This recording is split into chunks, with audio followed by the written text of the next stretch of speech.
just go for it. It's an absolute must. You must try and go for it. The next winning call could be answered by you. For another chance to win £20,000 in tax-free cash, text PRIZE to 63232. Text costs £2 plus one standard network rate message. Or post your name and number to GB05 PO Box 8690 Derby DE1 9TT. UK only. Entrance must be 18 or over. Lines close at 5 p.m. on the 31st of May. Full terms and privacy notice at gbnews.com/win. Please check the closing time if listening or watching on demand. Good luck. Join me, Camilla Tominey, every Sunday at 9:30 when I'll be interviewing the key players in British politics and taking them to task. And this report basically says that he's not fit to stand trial. With an upcoming election looming over Westminster, now is the time for clear, honest answers. I agree. And that's precisely what I'll get. Is he indecisive? Incompetent? That's the Camilla Tominey Show at 9:30 every Sunday on GB News, the People's Channel, Britain's election channel. We're GB News, and we come from a proud tradition of British journalism. That's why I'm so excited to be here. It's something so new. The first news channel to be launched in Britain in over 30 years. Launched to represent the views of the British people. To go where other broadcasters refuse to go. How did you find out about the story in the first place? Launched with one aim. To be the fearless champion of Britain. It's an absolutely fantastic atmosphere here. This is GB News. The People's Channel. GB News, Britain's news channel. 2024, a battleground year. The year the nation decides. As the parties gear up their campaigns for the next general election. Who will be left standing when the British people make one of the biggest decisions of their lives? Who will rise? And who will fall? Let's find out together. For every moment, the highs, the lows, the twists and turns. We'll be with you for every step of this journey. In 2024, GB News is Britain's election channel.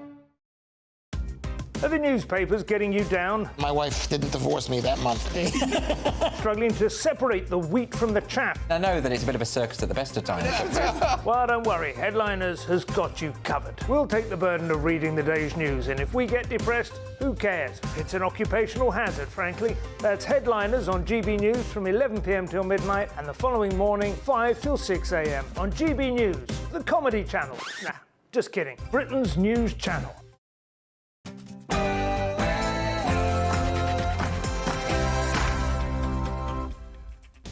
A very good afternoon to you. It's 3 p.m.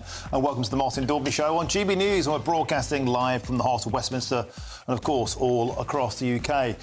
Coming up, after yesterday's shock decision by a top judge to disapply the Rwanda plan to Northern Ireland, meaning more asylum seekers could pour into the country. We've been speaking to locals in County Down for their furious reaction. Next up, a shock new poll shows a Nigel Farage comeback could be an extinction-level event for the Tory party.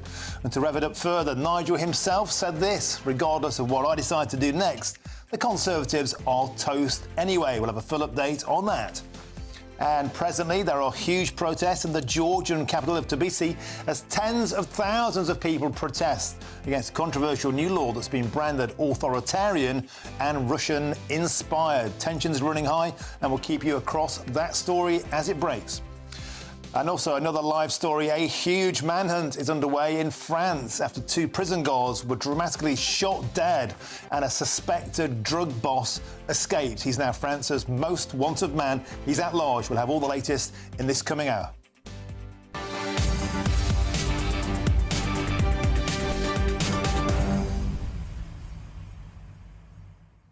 Well, it's the show, always a delight to have your company. An action-packed show today, loads of live breaking news and also lots and lots of comments. What planet are they on is the question I'm asking yesterday when Judge Humphreys disapplied the Rwanda bill in Northern Ireland. Of course, the inevitable consequence of that would be that more asylum seekers would possibly pour into Northern Ireland from the mainland, as they have in the Republic of Ireland, because they won't be deported to Rwanda. The locals weren't consulted, but we have been and asked them today live for their reaction. You will not want to miss it. We're the People's Channel, and we've asked them directly. Fantastic stuff. That's all coming. Get in touch the usual ways, gbnews.com/your say. But before we kick into the show, it's your headlines with Sam Francis.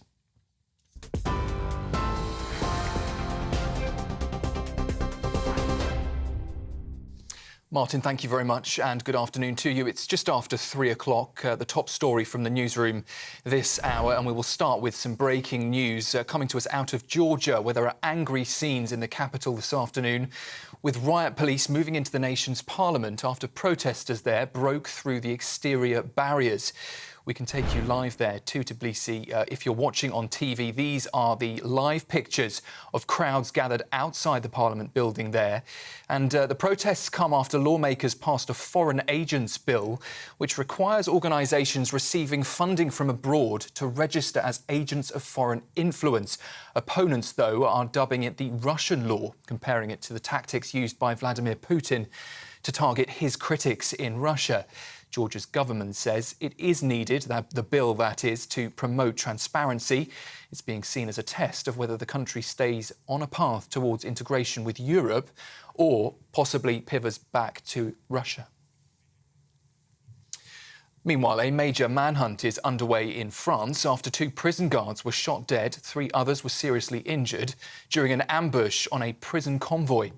Vehicles were rammed at a toll booth on a motorway in Ankerville in the northwest of the country. And images on social media showed at least 2 men in balaclavas carrying rifles near an SUV that was seen to be in flames. The car appeared to have been rammed into the front of a prison van. Local media now naming the suspect as Mohammed A, who's in his 30s and reportedly has ties to powerful gangs in the city of Marseille. A Home Office minister says the Good Friday Agreement should not be read so creatively as to cover migration issues. It's after a judge at Belfast's High Court ruled that parts of the government's Illegal Migration Act should not be applied in Northern Ireland. Responding to an urgent question from the DUP, Tom Pursglove said the government intends to appeal against that judgment and would not be deterred, he said, from its Rwanda plan. The families of 3 people stabbed to death in Nottingham say the killer, Valdo Calocane, should never be released after it was ruled his sentence is not unduly lenient. Valdo Calocane killed Barnaby Webber, Grace O'Malley Kumar and Ian Coates last year. His sentence had been referred to the Court of Appeal after the 32-year-old was given an indefinite hospital order due to evidence of paranoid schizophrenia. The rate of unemployment is at its highest level for nearly a year, while wage growth is unchanged at 6%. There were 26,000 fewer job vacancies in the 3 months to April, while the number of people in work dropped by 85,000. The Chancellor, Jeremy Hunt, struck an optimistic tone this morning, saying that wages are outstripping inflation, but it could be an unhelpful sign for those hoping for a cut in interest rates. The Prime Minister is calling on shoppers to back British produce as he hosts the 2nd Farm to Fork Summit at 10 Downing Street. Labour says the Conservatives, though, have driven farmers to breaking point and have pledged a new deal they say will put money back in farmers' pockets. But Rishi Sunak told members of the food industry that Britain must reduce its reliance on fruit and vegetables from overseas. We are going to stick to our plan, supporting you to keep creating great jobs across the United Kingdom and keep making the food that we know and love so dearly. And specifically to our British farmers, I do want to say this: we are with you. There are warnings today that Britain's upcoming fleet of ships and submarines might be outdated before they even hit the waves. Former Royal Navy Commander Rear Admiral Chris Parry says there's an urgent need to swiftly adapt to evolving warfare technology. That warning comes after the Defence Secretary addressed the annual First Sea Lords Conference, heralding what he calls a golden era of shipbuilding for the Royal Navy. Grant Shapps told us the government's making that critical investment because Britain will need to fight and win future battles. And finally, some tech news. OpenAI has launched a new model of their artificial intelligence platform, ChatGPT. This time, one that can teach maths, sing and engage in conversation. The ChatGPT 4.0 is free for all users and it will be rolled out over the next few weeks. Meanwhile, though, a rival called Claude is already available across Europe. That's been developed by Amazon-backed startup Anthropic. The company says a special method of training means their technology is bound by a set of values to avoid doing harm like spreading misinformation, bias or even election interference. That's the latest from the newsroom. Another update at 3:30. Until then, you can sign up to GB News Alerts by scanning the code on your screen or go to gbnews.com/alerts.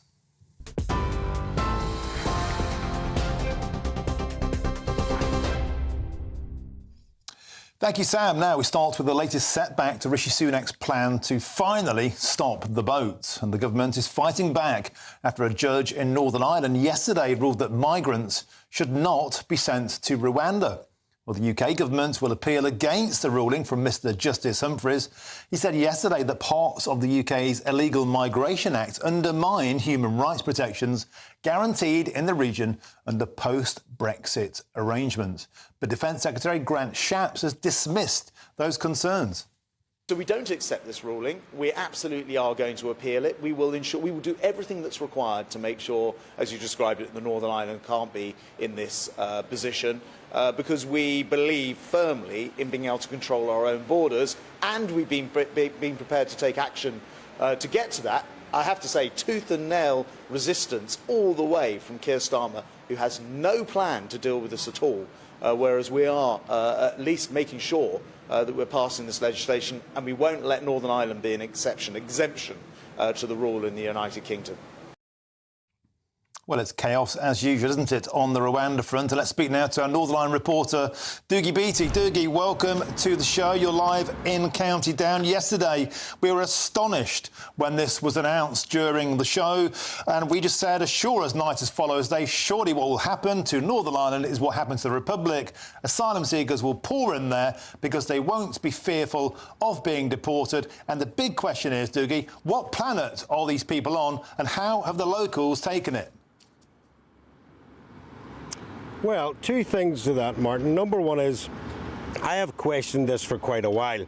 The protocol went into place, and I do believe that Judge Humphreys is partially right in his reading of this bill, because Article 2 of the protocol says that EU law can supersede UK law, and that was meant to be just for the movement of goods. But then Northern Ireland's Assembly collapsed because unionists didn't like this.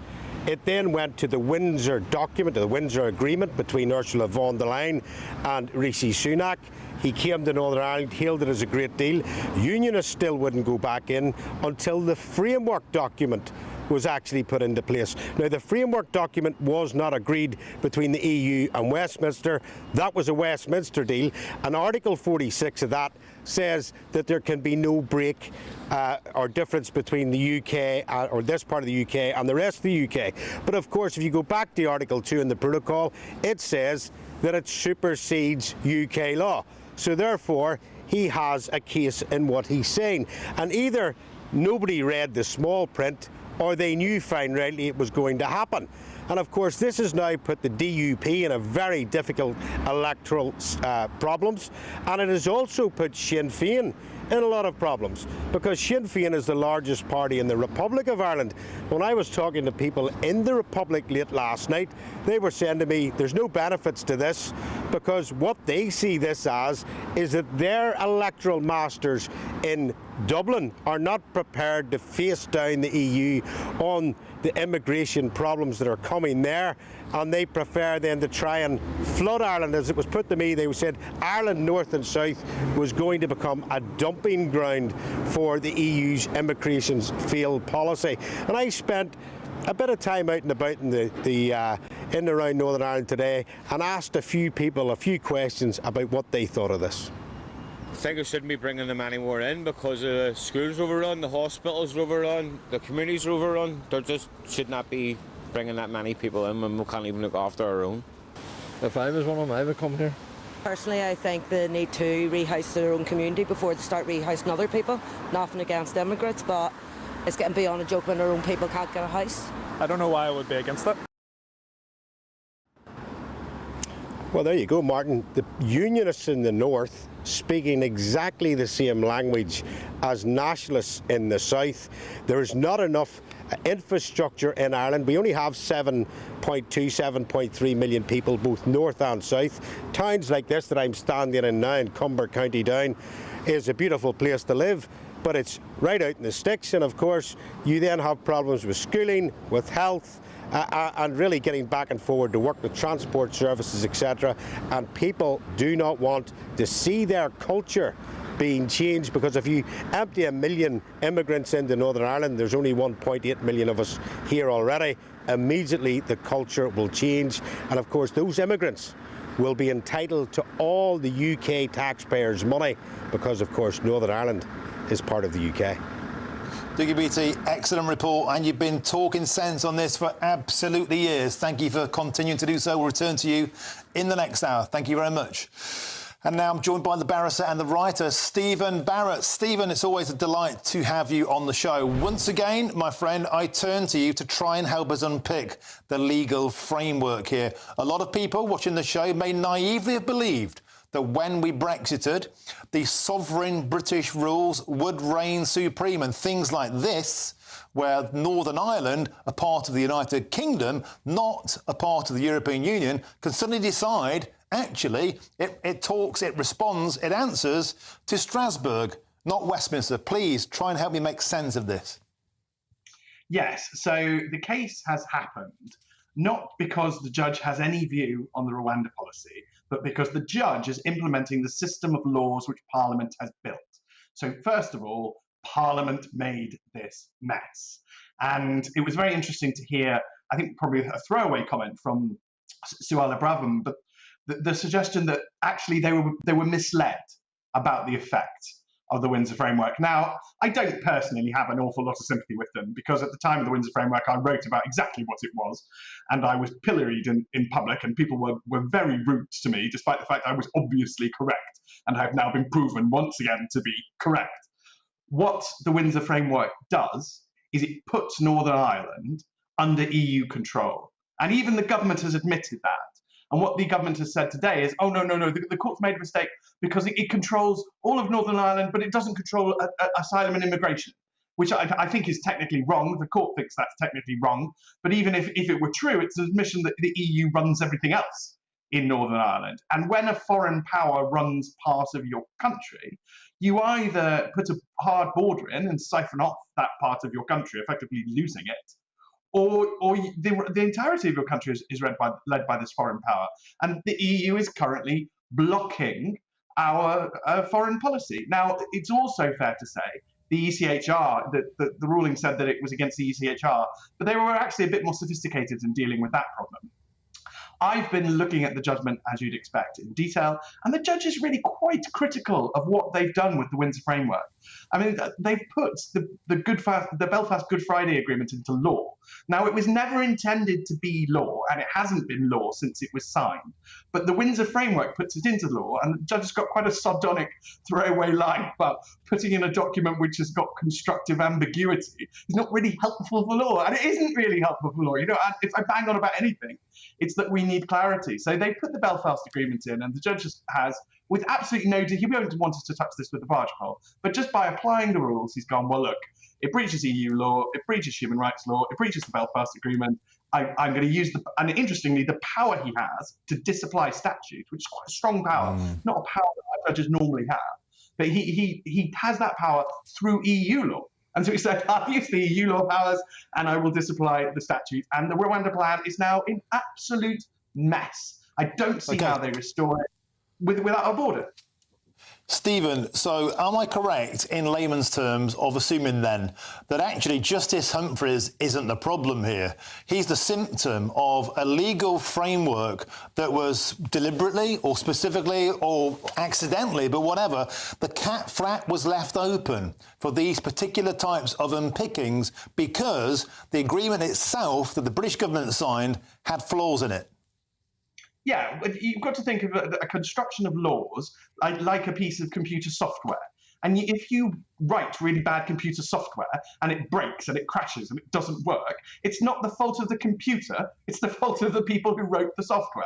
And Parliament wrote this software. And I have to say, Martin, I think it's probably about time I say this, but it does look to me as though some people in this country are trying to use law to stop political outcomes. So they're trying to do something we call entrenchment, which our constitution says you cannot do entrenchment. We are allergic to entrenchment because entrenchment is anti-democratic. But it does look to me, things like putting the Belfast Agreement into law. Things like not really leaving the ECHR, things like leaving the ECJ in control of Belfast. None of this is for any real reason, I suspect, other than controlling the United Kingdom. And it does look as though control of the United Kingdom has been given away, and thus democracy has been fundamentally undermined. I mean, those people in Northern Ireland are under EU control with no representation at all. And this does look to me like a sinister plot. At the end of the day, nobody wants to say things like that because it sounds a bit crazy. But if it walks like a duck and it quacks, I've been doing this enough years. I doubt this is accidental. This looks more like the EU wanted to retain control of the UK. Stephen Barrett, excellent as ever. You just crystallise complex things into terms that laymen like me can understand. Thank you so much. Brilliant as ever. Stephen Barrett, thank you. Now, there's still plenty of time to win our biggest cash prize of the year so far, a whopping £20,000, and it's also tax-free. Now, imagine having that in your bank accounts this summer, but you've got to be in the draw for a chance to win it, and here's how.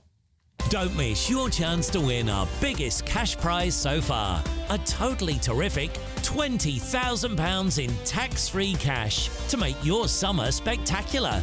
You could use that cash to splash out on a holiday, make the garden glam, buy a new car, or just save it for a rainy day. Whatever you'd spend £20,000 on, make sure you don't miss the chance to make it yours.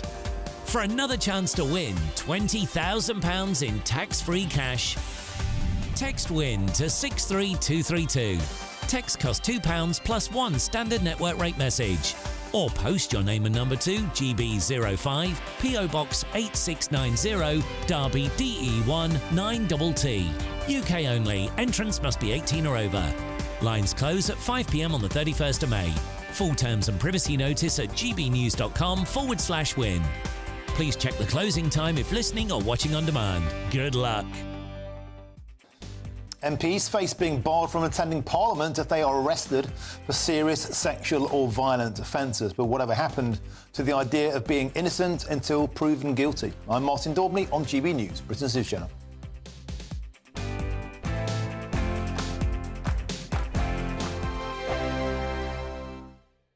Monday to Thursday nights on GB News with Dubes & Co from 6, followed by Farage at 7. At 8, Sir Jacob Rees-Mogg addresses the state of the nation. And at 9, join Patrick Christie's Tonight, followed by Headliners at 11. Only on GB News, Britain's News Channel.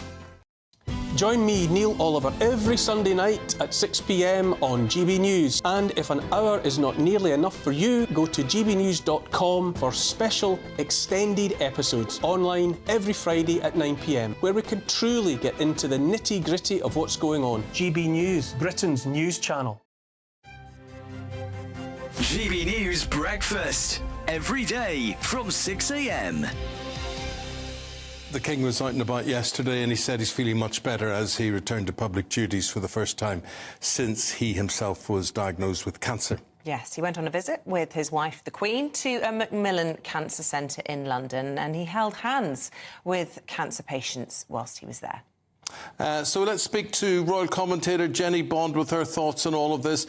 I thought he looked quite strong, all things considered, Jenny. I thought so too. A little paler, perhaps, than usual, because he has quite a ruddy complexion. But all in all, looking very well. And I think Isabel is right to point out the hand. It wasn't just a handshake; it was a hand clasp. It was real, genuine, holding people's hands, empathising with them. You could see that in all his body language and his face. And I think this was probably, I think it was probably quite cathartic for him. And obviously for the patients he met there, but to meet people who are going through this trauma, this mental trauma as well as physical trauma, and truly empathise with them, I think must have been uplifting all round. We saw the footage of him with Prime Minister Rishi Sunak soon after we all learnt of his diagnosis, when he said that he was overcome with emotion reading the letters that he'd been receiving from members of the public. And you got that sense yesterday, didn't you, that he really feels this deeply, not only because of his own diagnosis, but of course, as we know, because of his daughter-in-law's as well. Yeah, yeah. And I think he was incredibly keen to thank people as personally as he could. He lingered on the steps as they went in longer than usual, and there was a much bigger press party than normally would be at an occasion like that. He knew this was a significant, important occasion. And I think that getting back to work is the best thing he can do. We're proud to be GB News, the People's Channel. And as you know, we always love to hear your views. Now, there's a new way of getting in touch with us at gbnews.com/yoursay. By commenting, you can be part of a live conversation and join our GB News community. You can even talk to me, Bev Turner, or any of the members of the GB News family.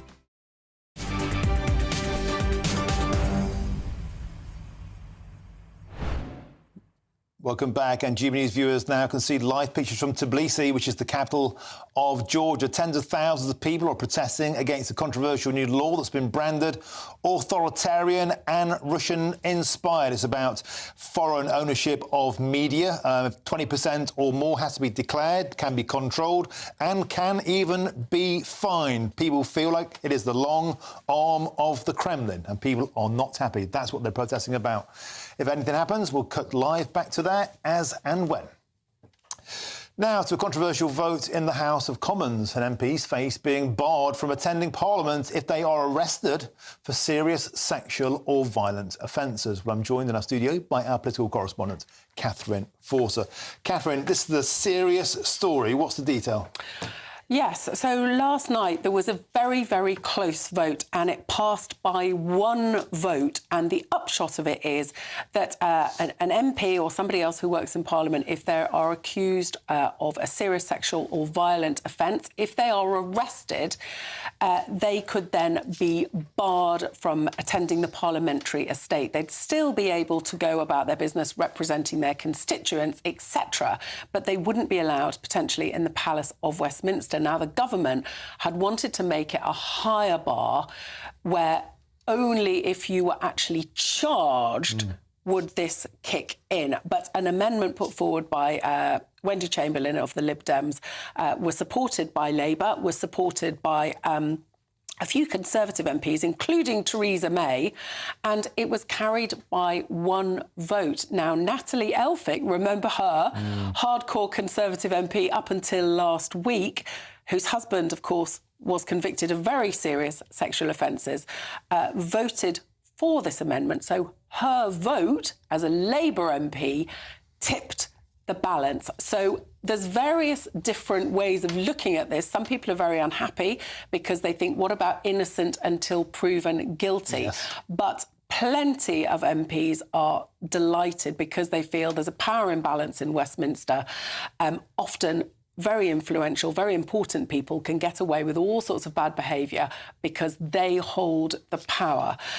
So people like Jess Phillips, who was previously the Shadow Minister for Safeguarding, was absolutely delighted. But in the debate yesterday, she spoke quite powerfully. Let's have a look at what she had to say. Today, just on this one day, I've spoken to 2 women who were raped by members of this Parliament. 2. Just today. That's a fairly standard day for me. And I noticed that these are not the people who've so far been mentioned much today. And some of them told me what they wanted me to say today. So I will just read out, actually, some of what they sent to me. So the exclusion at the point of charge sends a clear message to victims that not only will we not investigate unless a victim goes to the police, but we won't act unless they're charged, which happens in less than 1% of cases. Exactly. So what's the point, was essentially what this victim said to me. So the people who fought for this amendment say this is about safeguarding, this is about people, and there's thousands of people work on the parliamentary estate, feeling safe at work. One note, though, we had the case a while ago that Andrew Rosendale, Tory MP, was charged with was arrested for very serious sexual offences.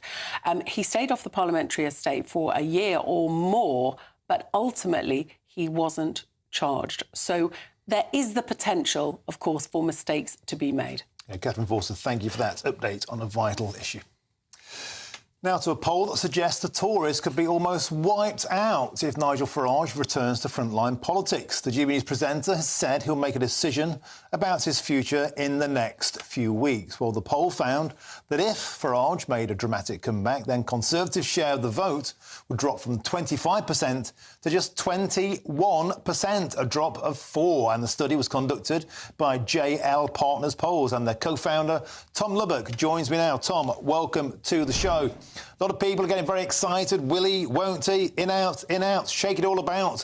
If he does come back, your poll suggests there'll be a dramatic impact.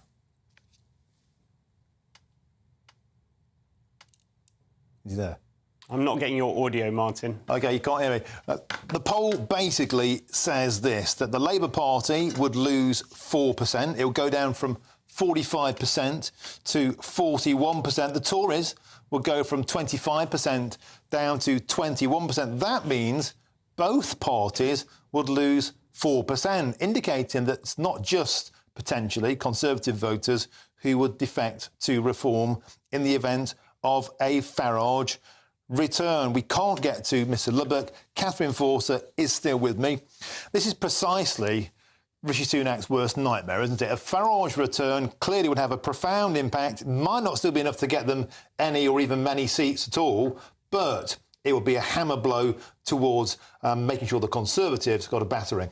Yes, worst nightmare. The words you used were exactly the words that I was thinking, because the Conservatives all very worried about reform already, and the fact for them potentially, although they probably won't get any seats themselves, to cost the Conservatives a good few seats in a forthcoming general election. Now, if Nigel Farage, and he likes to keep us all guessing because he works for this channel and none of us know what he's going to do, but if he came back and led reform, that straight away reform would go up in the polls, and although that would hurt other parties too, it will damage the Conservatives more than anybody else. So this is a very, very real worry for them. And I think the survey, JL Partners, they talk about it potentially as sort of an extinction-level event for the Conservatives. And I wonder what that would mean. We had somebody in from Electoral Calculus the other day, and when we were looking at the metrics after the locals, so it would be only 100 Conservative MPs remain. And the interesting thing would be, who would be left? Because, of course, the conversation is, will the Conservative Party rebuild from the right, which a lot of Conservative voters might like. But if Nigel Farage comes back, what's likely to happen, interestingly, Catherine, is that the margin of defeat could be even greater, and therefore people like Priti Patel, people like Suella Braverman, and people like Kemi Badenoch might lose their seats anyway. Yes, exactly. And some projections, you know, all these polls that we have said that the Conservatives could end up with 90 seats. And at that point, people, as you say, like Priti Patel would go, that many people tip for a future leader. Kemi Badenoch, her seat is super, super safe. But, you know, what is a super safe Conservative seat? Because we've seen majorities of 26,000 overturned, haven't we, in the last year or two. And Penny Mordaunt, her seat is already looking in danger, so she is another favourite. She's seen as somebody who could perhaps unite the party. I think that's a pretty tough ask. But she is also likely to go, so who might they be left with? Indeed, Catherine Forster, thank you for stepping in there, and we will go back to Tom Lubbock after the news. He will rejoin us. There's lots more still to come between now and 4 o'clock. And I get the latest from France, where at least 2 prison guards have been shot dead after heavily armed men ambushed a prison van to free an inmate who's believed to be a drug lord. But first is your latest news headlines. It's Sam Francis.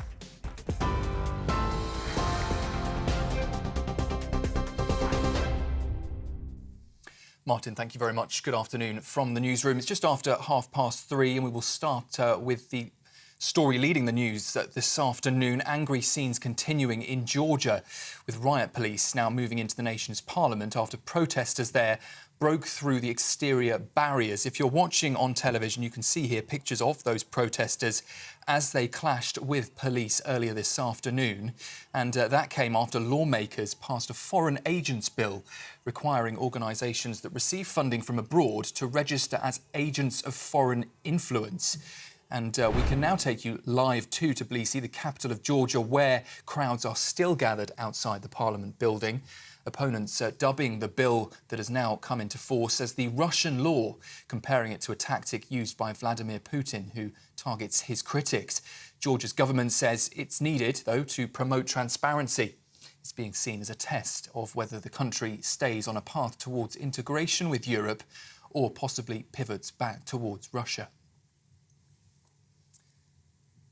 A major manhunt is underway in France after 2 prison guards were shot dead and 3 others seriously injured during an ambush on a prison convoy.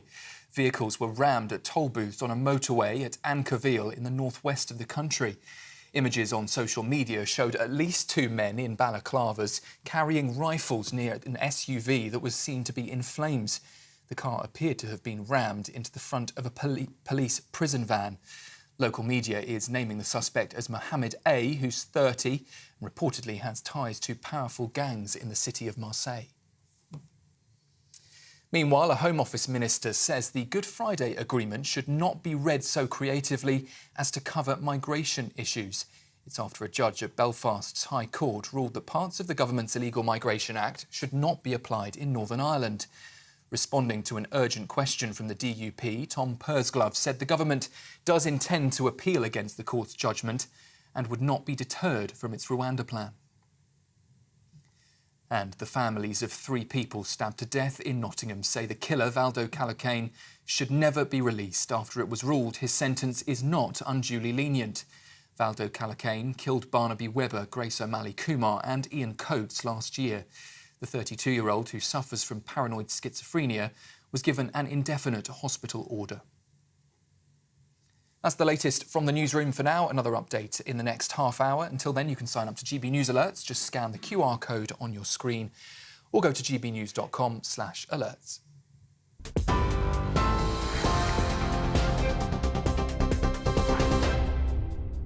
Cheers Britannia Wine Club proudly sponsors the GB News Financial Report. And here's a look at the markets this afternoon. The pound will buy you $1.258 and €1.163. The price of gold this afternoon is £1,868.82 per ounce, and the FTSE 100 is at 8,430 points. Cheers Britannia Wine Club proudly sponsors the GB News Financial Report.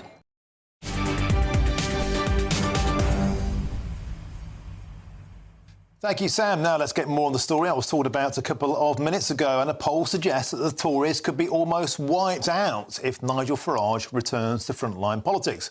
Well, the study was conducted by JL Partners Polls, and their co-founder, Tom Lubbock, joins me now. Tom, can we hear you? Yeah, hi, good to be with you, Martin. Hurrah, fantastic poll, and to put it bluntly, Rishi Sunak's worst nightmare. Tell us the detail. Yeah, so we surveyed a representative sample of 2,000 members of the public, and we asked them, how are you going to vote? And then we asked them this extra question. What would you do? How are you going to vote if Nigel Farage comes back to lead the Reform Party? One of your presenters, and the results are quite striking. Labour and the Conservatives both down 4 points, which is obviously bad for both of them, but it's almost an extinction-level event for the Conservatives just because of the way the electoral system works in this country. And it's fascinating that the polling would change with equity for both of the 2 main parties there, Tom, because we've always been told that if you vote for the Reform Party, you're splitting the Tory vote. In actual fact, it seems that both of the main parties would shed votes to Reform if Mr Farage were to return. Yeah, well, we saw this in Brexit, that, you know, campaigns that Nigel Farage leads, they do have this cross-party appeal. They appeal to disenfranchised Labour voters as much as they do Conservative voters. And remember, a lot of these Labour voters in the past were Conservative voters just because of the way votes have shifted since 2019. So not that surprising to see it, but it's a real elephant in the room of British politics right now. Will Nigel Farage come back or not? And if that were to happen, Tom Lubbock, it will be a 6-point swing to Reform from 10 to 16.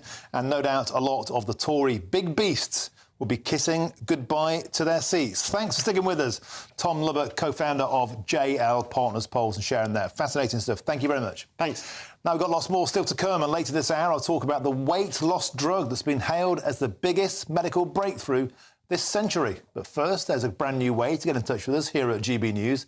Here's Bev Turner with all of the details. We are proud to be GB News, the People's Channel. And as you know, we always love to hear your views. Now, there's a new way of getting in touch with us at gbnews.com/yoursay. By commenting, you can be part of a live conversation and join our GB News community. You can even talk to me, Bev Turner, or any of the members of the GB News family. Simply go to gbnews.com/yoursay. The latest GB News travel. Good afternoon. Hello again. I'm Jules Buckley, North Ayrshire firstly, and the A71 westbound shut between Dreghorn and the Warwicks interchange in queuing and obstruction on the road there. To Burnley in Lancashire, the Manchester Road, the A682, it's shut between Rose Hill Avenue and Rayburn Avenue in queuing. There's some flooding there. Belper in Derbyshire, Chapel Street, that stretch of the A6 between King Street and New Road is closed in queuing. There's been a collision. Now there's delays building clockwise on the M25 just after Romford and Basildon 29. Lane 1 is out, all the traffic being held, a lorry having a tyre change, and the Caterham bypass in Surrey, the A22, is closed both ways still between Croydon Road and the M25 at 6 for Godstone. Now that's to deal with a fuel spillage there, so closed both ways and naturally seeing delays. And that's the latest. You can stay up to date throughout the day by visiting our website, gbnews.com. Britain's Newsroom. Weekday mornings from 9:30. We've got some good news. Because the King will return to public life, we think he's going to carry out some duties tomorrow. Wow. And with just a week to go before Prince Harry visits the UK to mark the 10th anniversary of the Invictus Games, could the family see a reunion? Ingrid Stewart, editor-in-chief of Majesty magazine, joins us now. Good morning, Ingrid. Lovely to see you. Sometimes with feuding families, it takes an unexpected and potentially life-changing event to bring them together. Are we going to see that now? I don't think we're going to see William and Harry together, but I do think that King Charles will make an effort to see his son. He'll want to see him. They'll both be in London at the same time, I believe, because it's the Prime Minister's meeting. So there is no real reason why Harry shouldn't see his father. But, you know, for William, it's a bit different. So maybe they'll get together, but I would only be guessing. And my guess is that they probably won't. Invictus Games, Ingrid, it has been a great triumph for Prince Harry. We shouldn't take that away from him. It'll be fascinating because he's going to be at that service, I think, at St Paul's next week to mark the 10th anniversary of Invictus Games. Will it be odd if there is no other member of the royal family there? Because that's what I'm hearing. There'll be no royals there at all apart from Harry.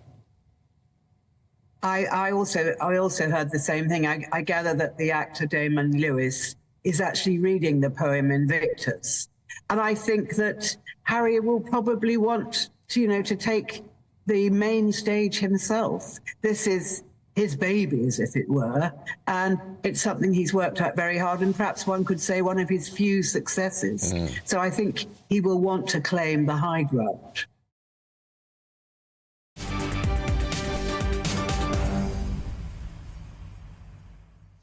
Welcome back. Your time is 3:40. I'm Martin Daubney and this is GB News. Now, later in the show, I'll tell you why Harry and Meghan's charitable foundation has been listed as delinquent.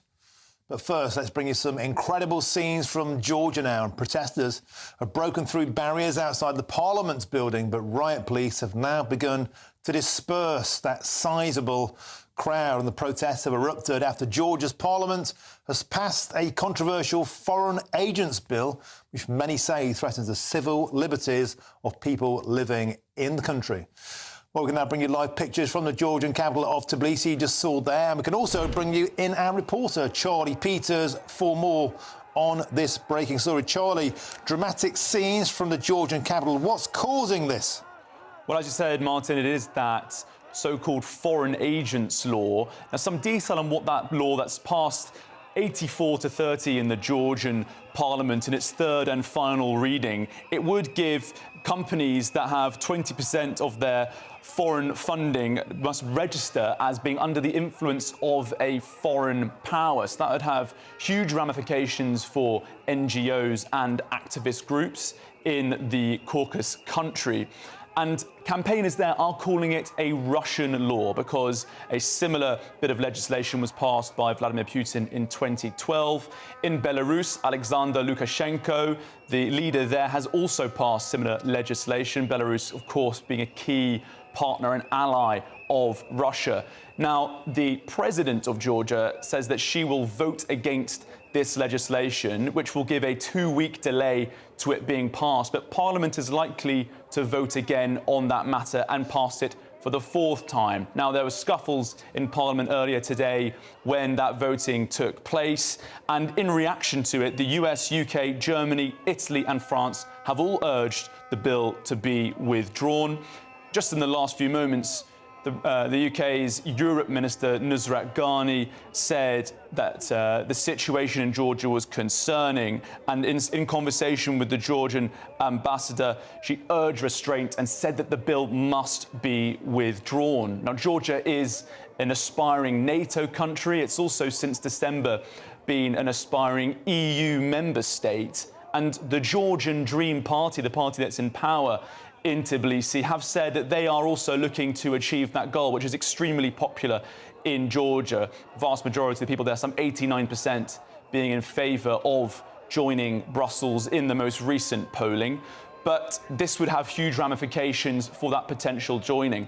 Now, with many of the campaigners rioting today and campaigning and protesting against this law, they are saying that Russia is involved in that legislation. For their part, the Kremlin, its spokesperson, Dmitry Peskov, has said that this is an internal matter and then we do not interfere in the affairs of other countries. Well, of course, Russia invaded Georgia in 2008, backing the breakaway regions of Abkhazia and South Ossetia in the north. In a similar move to the situation in Ukraine in 2022, there were dissident pro-Russian groups in those areas, and Russia has supported the annexation of that part of Georgia since. There is a significant anti-Russian sentiment throughout Georgia since that process, and that's why you're seeing so much of that protesting today against this upcoming legislation. Fantastic update, Charlie Peters. And the interesting thing about this, of course, is that thing about European Union fast-track membership. The EU want it, Georgia wants it, Vladimir Putin doesn't want it. Is this why this intervention, this meddling could derail the whole plan? Charlie Peters, thanks for joining us with that update. Now, moving on, a huge manhunt is underway in France after 2 police officers were shot dead following an armed ambush. And a warning that some viewers might find these images distressing. Several gunmen with heavy weapons were seen freeing an inmate after carrying out an orchestrated attack on a prisoner convoy. Well, it's the kind of thing you might see in a movie or a video game, but it's very real. It happened today, and I'm joined now by our security editor, Mark White. Mark, hugely dramatic scenes on the streets of France. The manhunt now is underway. I understand France's most wanted man. What's the latest? Yes, this is a man called Mohamed Amra, described as the boss of a narcotics network down in Marseille. Now, we've got 2 pieces of video that we can show you. One shows those armed men armed with AK-47s as they ambushed that police vehicle, and a new bit of video as well just in that shows the moment that one of the vehicles driven by the armed gang was used to smash into the front of that police or prison service convoy as it came through a toll booth on the A154, which is in southern Normandy. Now, what happened then was absolutely horrifying. These individuals, at least 4, maybe more, with AK-47s, got out of their vehicles and started firing at those prison officers. At this hour, we're told that 2 prison officers are confirmed dead, another 3 at least seriously injured in that hail of bullets. Now, this man, Mohammed Amra, had appeared in court. He'd been convicted for a number of drugs-related crimes and aggravated burglary crimes as well. But he was also indicted just recently for the kidnap and the killing of an individual in a drug-related crime down in Marseille. Big problems in Marseille, Martin, with the drugs problems and drugs gangs. 50 people just in the last year alone have been shot dead in gang feuds down in Marseille. It is, in many of the areas around Marseille, lawless. There's real concern about the way that the judiciary there has been infiltrated by these drug gangs as well. And uppermost in the minds of the investigators here will be how this gang knew exactly what the route of this prison vehicle convoy was when it left court and was heading back to a prison with this individual, this highly dangerous individual who is now, as you say, Martin, France's most wanted man. Astonishing scenes, and that manhunt now has the very highest level of gendarme input. Operation Sparrowhawk, the same degree of attack as when they were looking for the Charlie Hebdo attackers in 2015. Mark White, thank you for that update. We'll have the latest on that story, of course, as it breaks through the show. Now, a new weight loss drug could reduce the risk of heart attacks, strokes or heart failure in obese people, even if it doesn't help them to shed the pounds. Fascinating stuff. I'm Martin Daubney on GB News, Britain's news channel.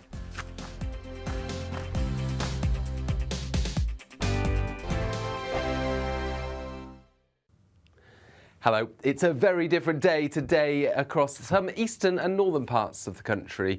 Outbreaks of rain, although the rain does tend to ease, it turns to showers as the day and the week goes on. And we've got low pressure bringing further downpours.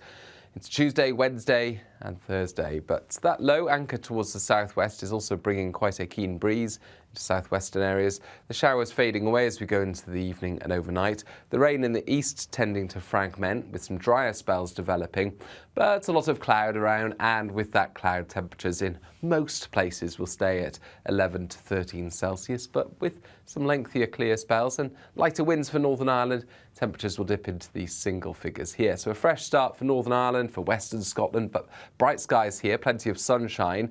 And actually, it's a mostly fine day for Northern Ireland with just 1 or 2 showers. Scotland seeing the finest weather with plenty of warm sunshine once again. Cloudier further south, and into northern and eastern England we'll see further showers. Some longer spells of rain for East Anglia, 1 or 2 showers for the southwest, but actually plenty of fine weather here as well, and highs of 20 to 21 Celsius.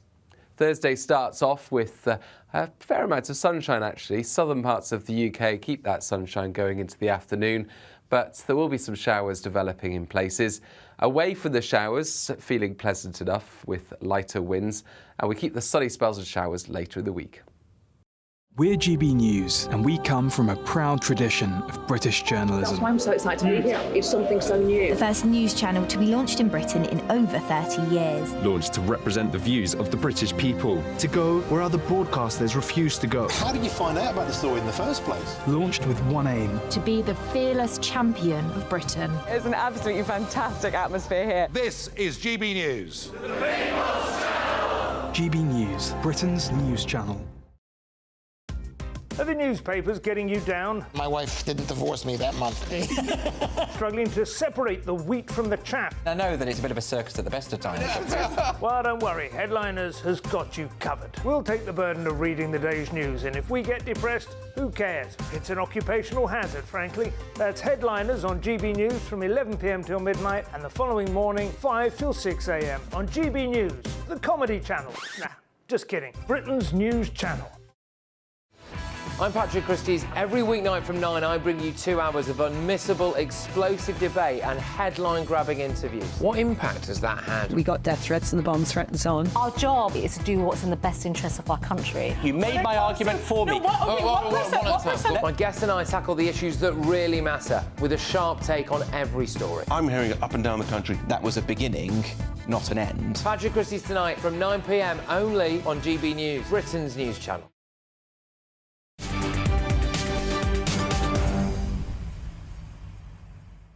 Welcome back. It's 3:51. I'm Martin Daubney on GB News. Now to what's being hailed as the biggest medical breakthrough this century.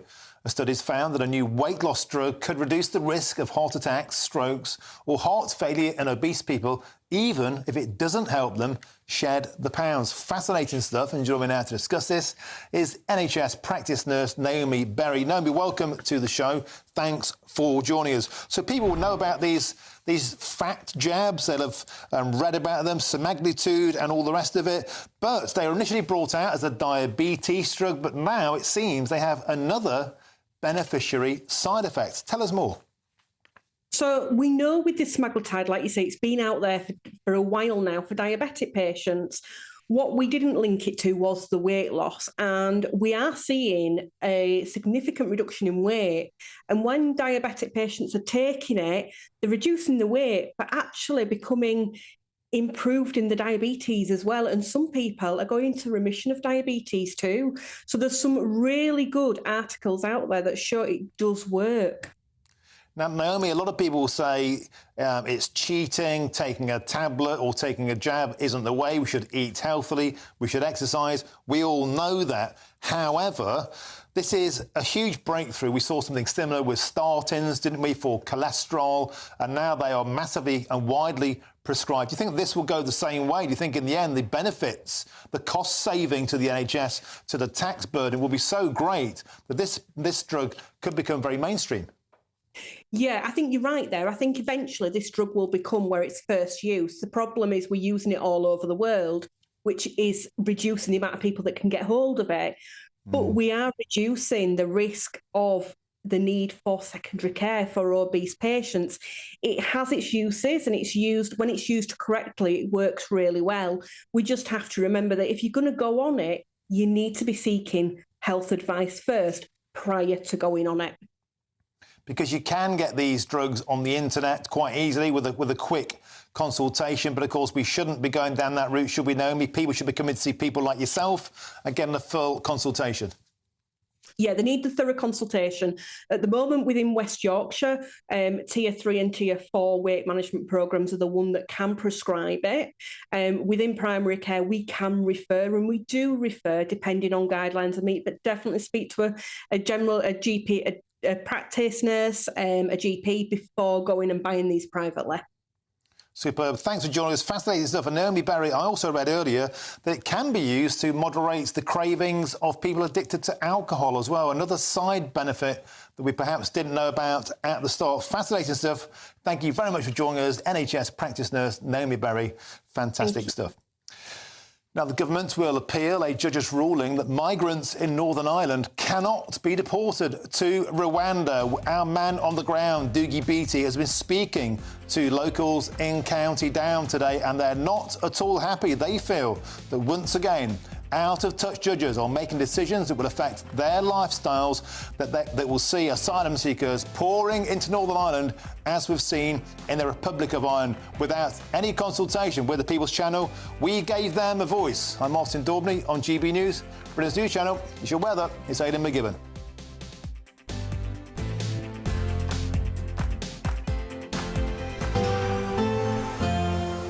A brighter outlook with Box Solar, sponsors of weather on GB News. Hello. It's a very different day today across some eastern and northern parts of the country. Outbreaks of rain, although the rain does tend to ease, it turns to showers as the day and the week goes on. And we've got low pressure bringing further downpours.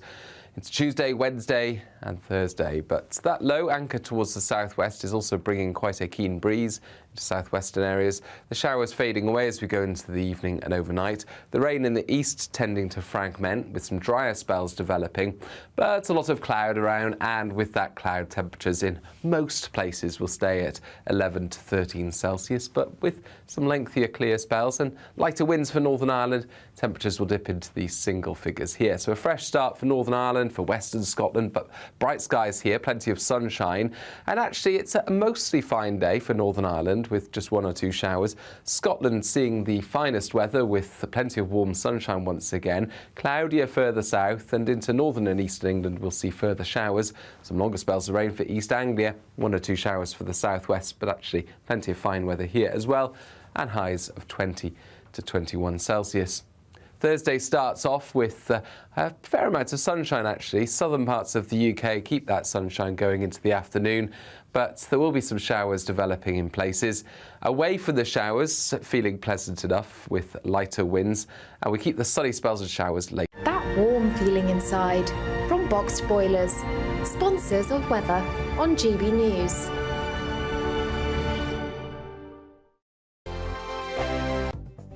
The latest GB News travel. Good afternoon, hello again, I'm Jules Buckley. Burnley in Lancashire, the Manchester Road, the A682 is still closed. There's no way through at the moment between Rayburn Avenue and Rosehill Avenue. There's flooding there, so it's causing delays. Northeast of Liverpool, the East Lancs Road, the A580 is closed both ways between Lower House Lane and Townsend Avenue and queuing. There's been a collision, it's causing delays on surrounding routes, just further south in Croxteth in particular. Southbound M1, just away from the East Midlands Airport turn-off 23A, heading south toward Loughborough 23. Lane 1 was shut for a bump there. It's reopened now, but is still queuing. And Belper in Derbyshire, Chapel Street, the A6, closed in patches in both directions near to King Street and queuing. And that's all due to a collision there this afternoon. And for now, that's the latest. You can stay up to date throughout the day by visiting our website, gbnews.com.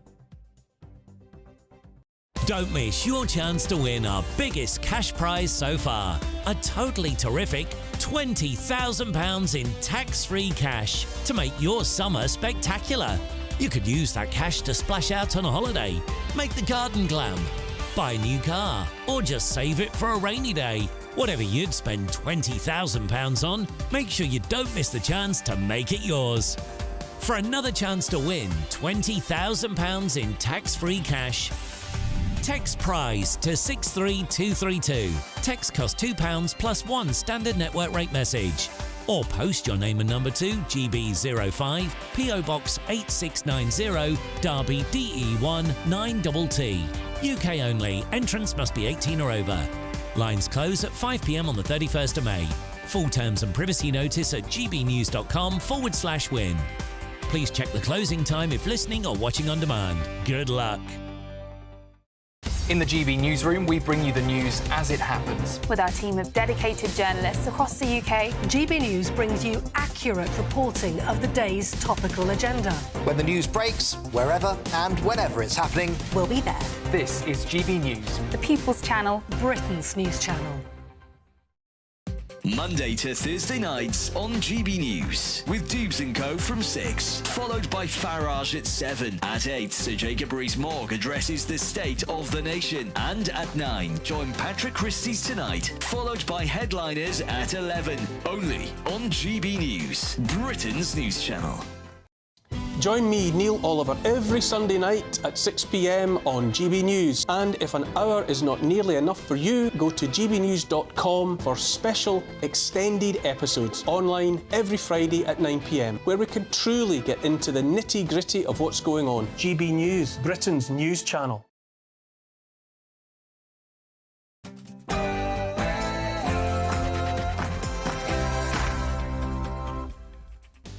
A very good afternoon to you. Thanks for your company. It's 4 p.m. and welcome to the Martin Daubney Show on GB News, broadcasting live from the heart of Westminster, all across the UK. On today's show, after yesterday's shock decision by a top judge to disapply the Rwanda plan to Northern Ireland, meaning more asylum seekers could pour into the country.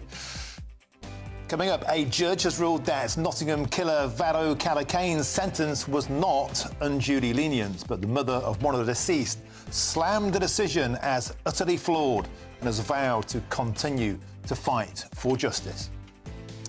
And there are huge protests in the Georgian capital of Tbilisi as tens of thousands of people protest against a controversial new law that's been branded authoritarian and even Russian-inspired. Tensions are running high, and we'll keep you across that story for you as it breaks. Another huge breaking story. A manhunt is underway in France after 2 prison guards were shot dead and a suspected drug boss has escaped. The biggest manhunt in recent history is currently underway. We'll bring you all the latest as that story breaks. That's all coming in your next hour.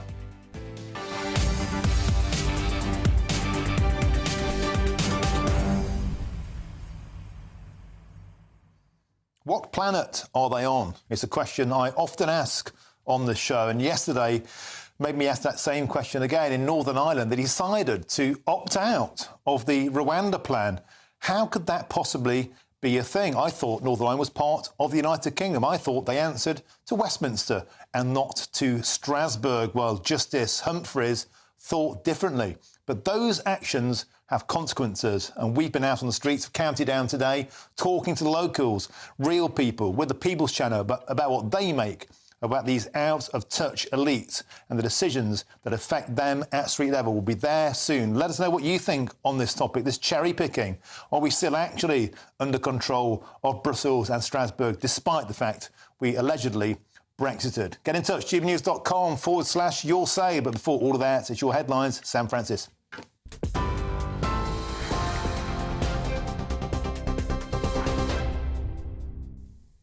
Very good afternoon to you. It's just after 4 o'clock and leading the news this afternoon, Georgia. There have been a huge number of riot police who have broken up crowds there of protesters who believe their nation is on a path to dictatorship.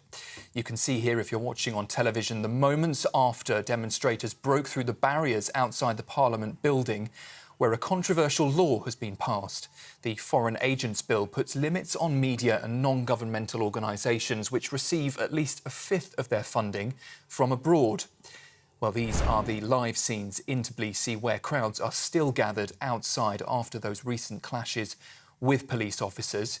Critics are calling the bill the Russian law and think it will damage aspirations for Georgia to join the EU. However, Georgia's government insists the bill is needed to promote transparency. Well, meanwhile, a major manhunt is underway in France after 2 prison guards were shot dead and 3 others seriously injured during an ambush on a prison convoy earlier. Vehicles were rammed at toll booths on a motorway at Ankerville in the northwest of the country.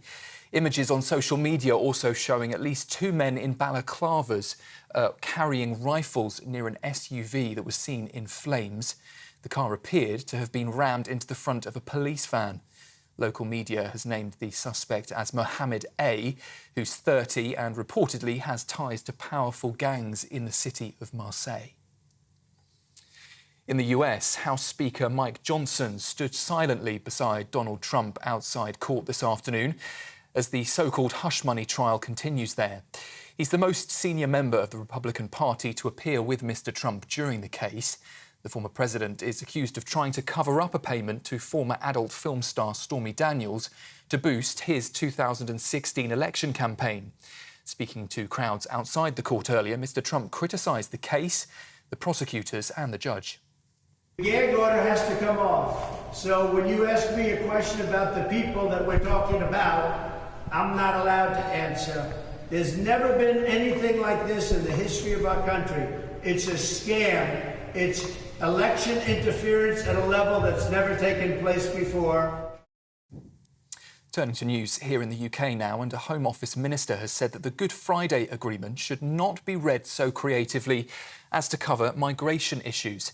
It's after a judge at Belfast's High Court ruled that parts of the government's Illegal Migration Act should not be applied in Northern Ireland. Responding to an urgent question from the DUP earlier, Tom Pursglove said the government does intend to appeal against the court's judgment and that it would not be deterred from its Rwanda plan.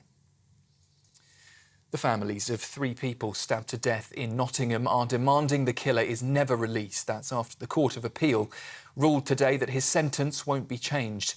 Valdo Calacane killed Barnaby Webber, Grace O'Malley Kumar and Ian Coates last year. The 32-year-old, who suffers from paranoid schizophrenia, was given an indefinite hospital order.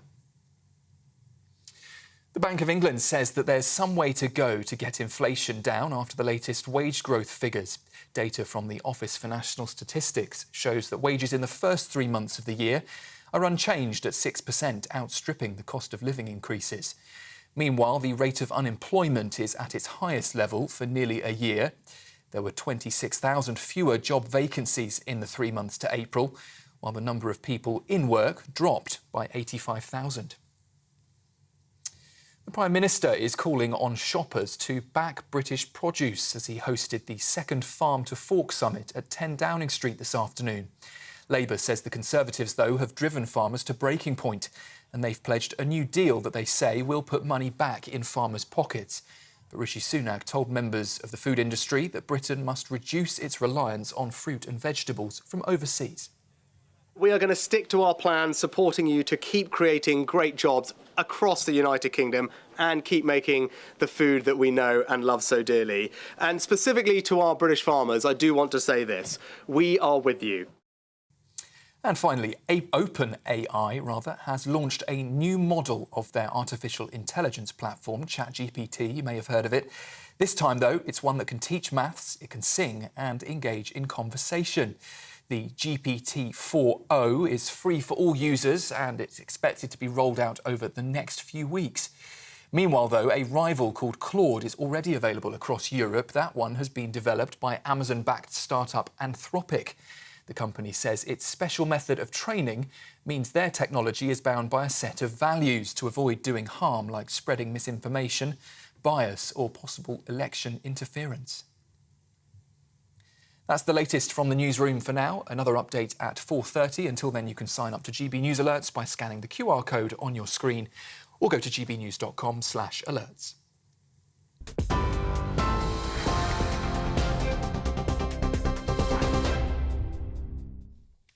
Thank you, Sam. Now we start with the latest, yet another setback to Rishi Sunak's plan to stop the boats. And the government is fighting back after a judge in Northern Ireland ruled that migrants should not be sent to Rwanda. Well, the UK government will appeal against the ruling from Mr Justice Humphreys. There he is in his wig. And he said yesterday that parts of the UK's Illegal Migration Act undermine human rights protections guaranteed in the region under post-Brexit arrangements. But Defence Secretary Grant Shapps has dismissed those concerns. So we don't accept this ruling. We absolutely are going to appeal it. We will do everything that's required to make sure, as you described it, the Northern Ireland can't be in this position because we believe firmly in being able to control our own borders, and we've been prepared to take action to get to that. I have to say, tooth and nail resistance all the way from Keir Starmer, who has no plan to deal with this at all, whereas we are at least making sure that we're passing this legislation, and we won't let Northern Ireland be an exemption to the rule in the United Kingdom. OK, Grant Shapps putting on his best rictus grin, but let's talk about that now with our political editor, Chris Hope, who joins me in the studio. Endless drama, endless delays, endless prevarications. We expected the Labour Party to kick back. We expected the law to kick back, the NGOs, the charities, the lovies, the lawyers, the Lineker-ites. We didn't expect Northern Ireland to kick off about it, but that's exactly what's happened. Well, as we said yesterday, it's because of Northern Ireland's status with sovereignty shared with the EU, UK and the EU. Number 10 has been quite bullish today. They're saying that within 7 to 9 weeks, that's less than 2 months, possibly, the first flights will take off for Rwanda. The enforced flights will take off for Rwanda. They said they found 1,000 migrants, have identified them.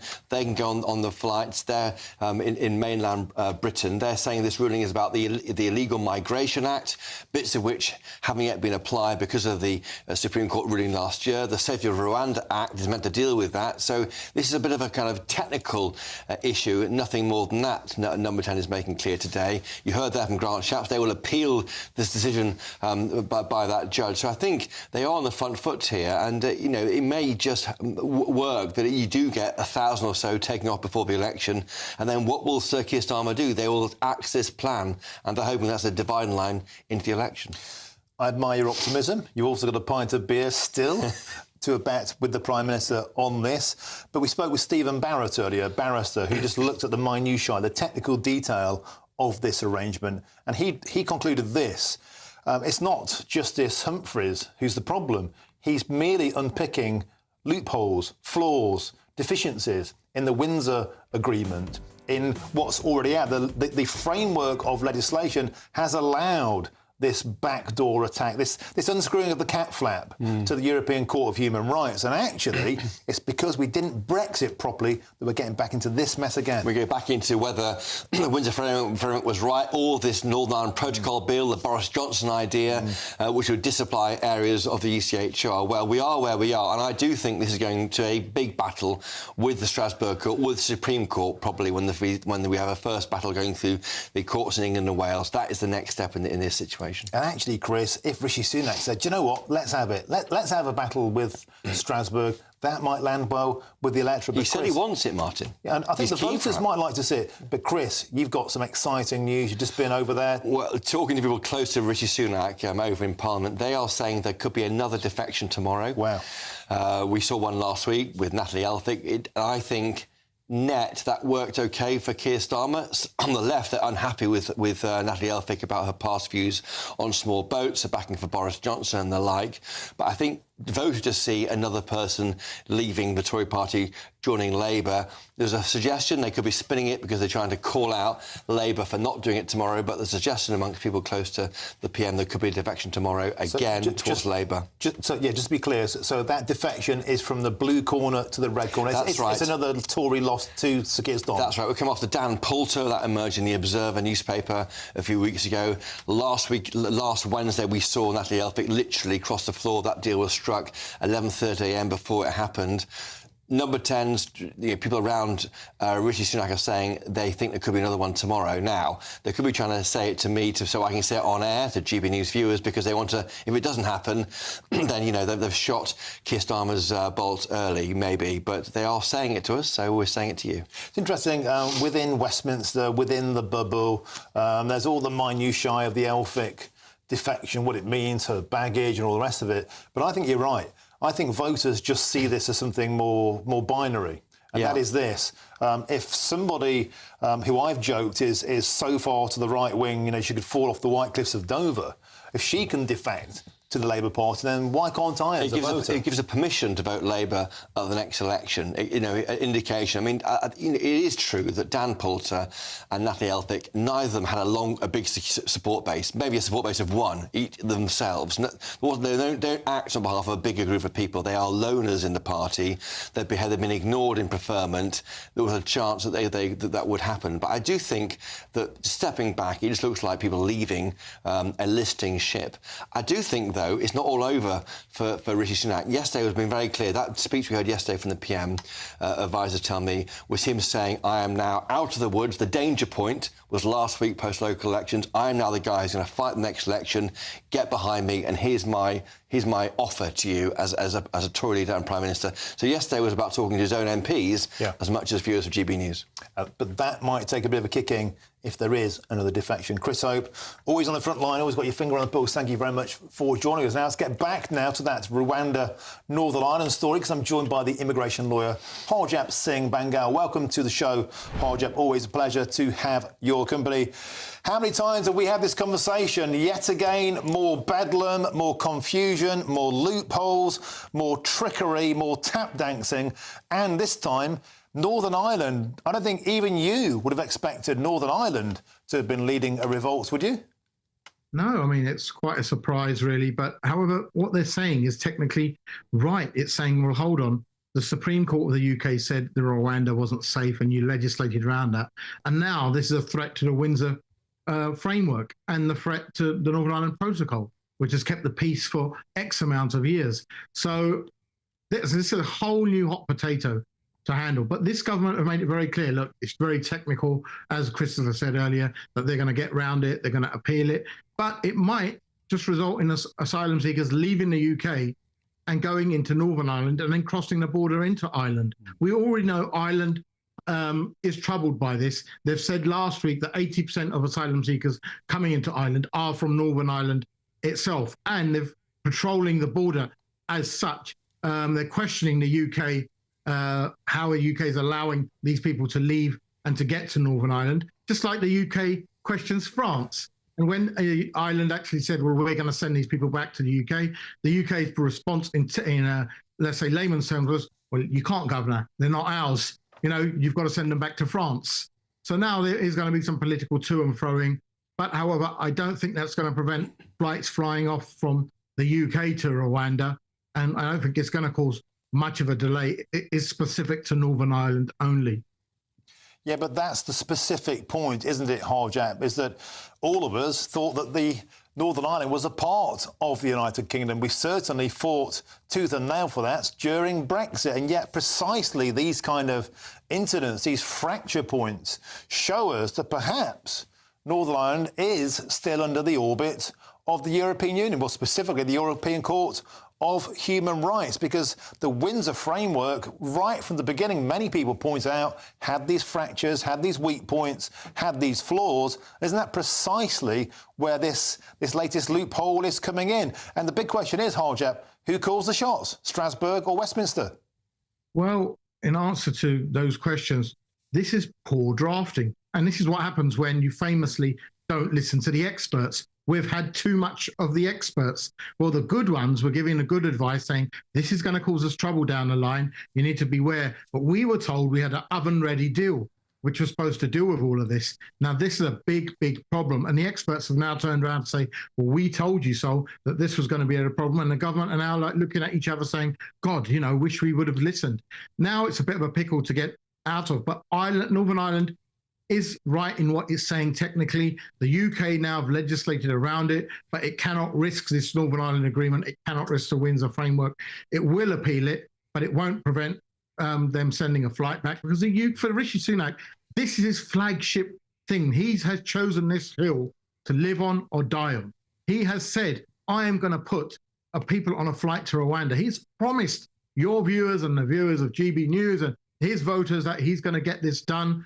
And, you know, even if it's one person, he ignores the fact that he spent £500 million trying to send back 300 people a year, out of which possibly we might have to take 50 back. And that's not going to stop. In fact, anything last week has taught us that the Rwanda scheme has caused more people to come to the UK. It's not acted as a deterrent. So we can call it, I tell you who calls, I don't know who calls the shots, London or Strasbourg, but I can tell you what we can call this, totally bonkers. And that's what it is. Harjap, is Chris in the studio here with Martin. You're an immigration lawyer. Would you be advising migrants right now to get on the first boat to Northern Ireland to escape the attempt by the Home Office to send them to Rwanda? Well, if it's the news, if this is the news that's coming in, I don't think they'd need much advising. They know that if they've got a Rwanda notice, right, here you go, Northern Ireland isn't sending people to Rwanda, they're quick. We've already seen an influx into Ireland. Now, past Ireland, there's nowhere to go. So perhaps Ireland is now going to become the last refuge, as per se, of people. And people will be going there, but the UK doesn't want that. Because what the UK wants is for Northern Ireland to say, you know what, we accept your law. This won't upset the Windsor framework. But what needed to happen, Christopher, was you were quite right.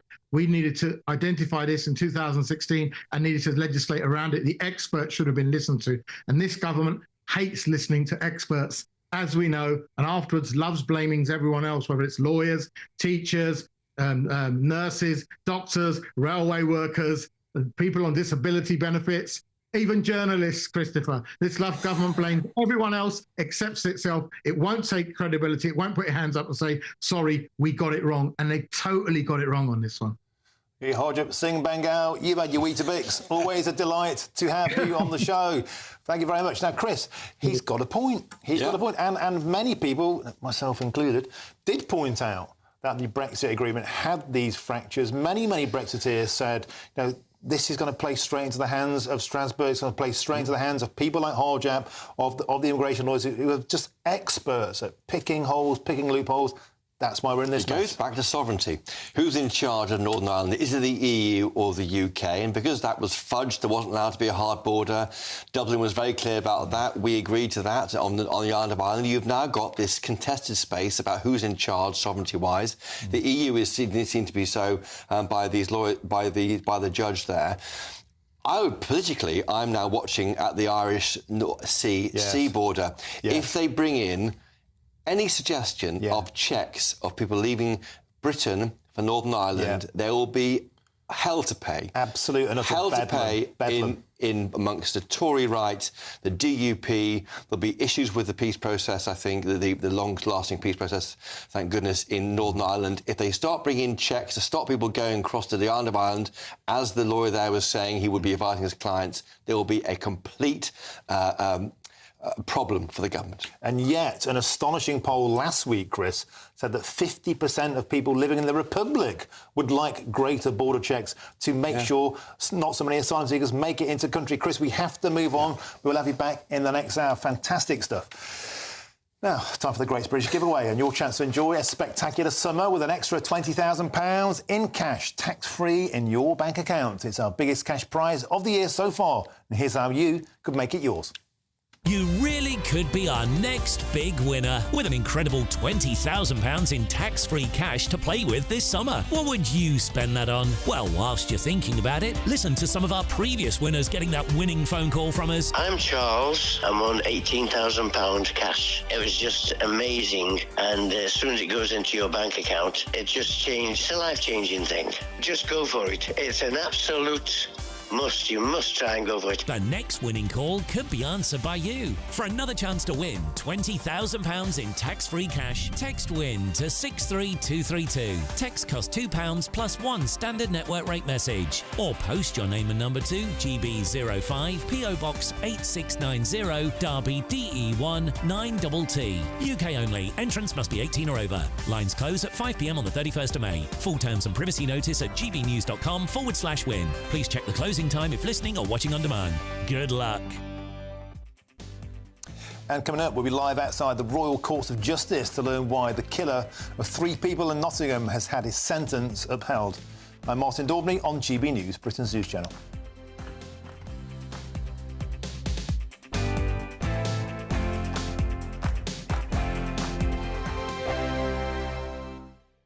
GB News is Britain's election channel. And when the big stories break, we're tackling them on Britain's Newsroom. When we disagree, and we disagree a lot, it's even livelier than normal. We don't disagree that much. We do.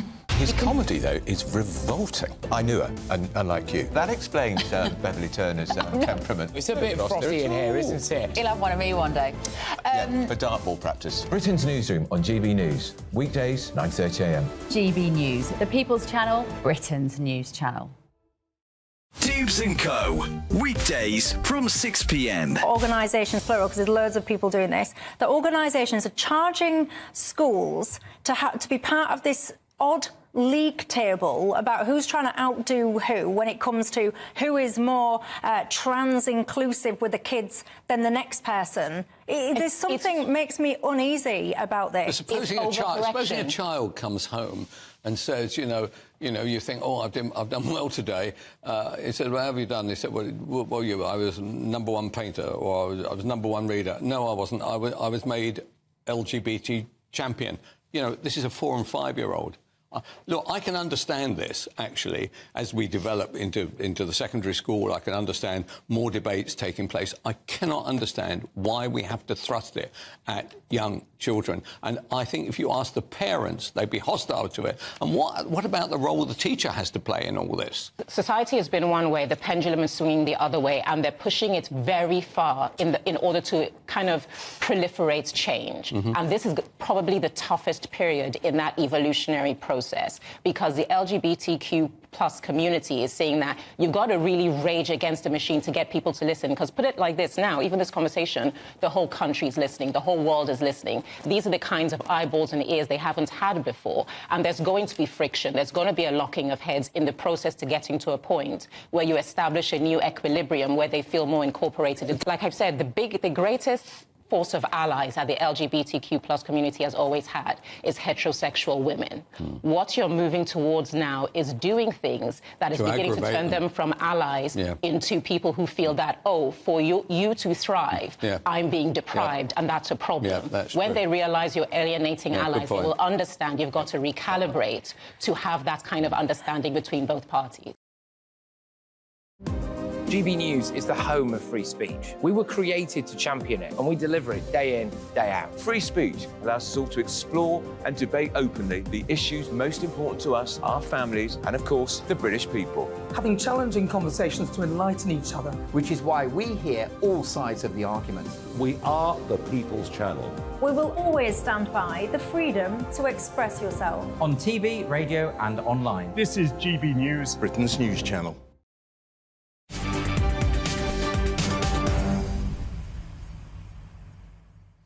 Welcome back. Your time is 4:26. I'm Martin Daubney on GB News. Now, the families of the victims of the Nottingham attacks said they face their own life sentence of ensuring Valdo Calacane is never released. And that's after the Court of Appeal ruled today that his sentence was not unduly lenient. Barnaby Webber, Grace O'Malley Kumar and Ian Coates were killed in Nottingham last June. Calacane was convicted of manslaughter by reason of diminished responsibility, given an indefinite hospital order.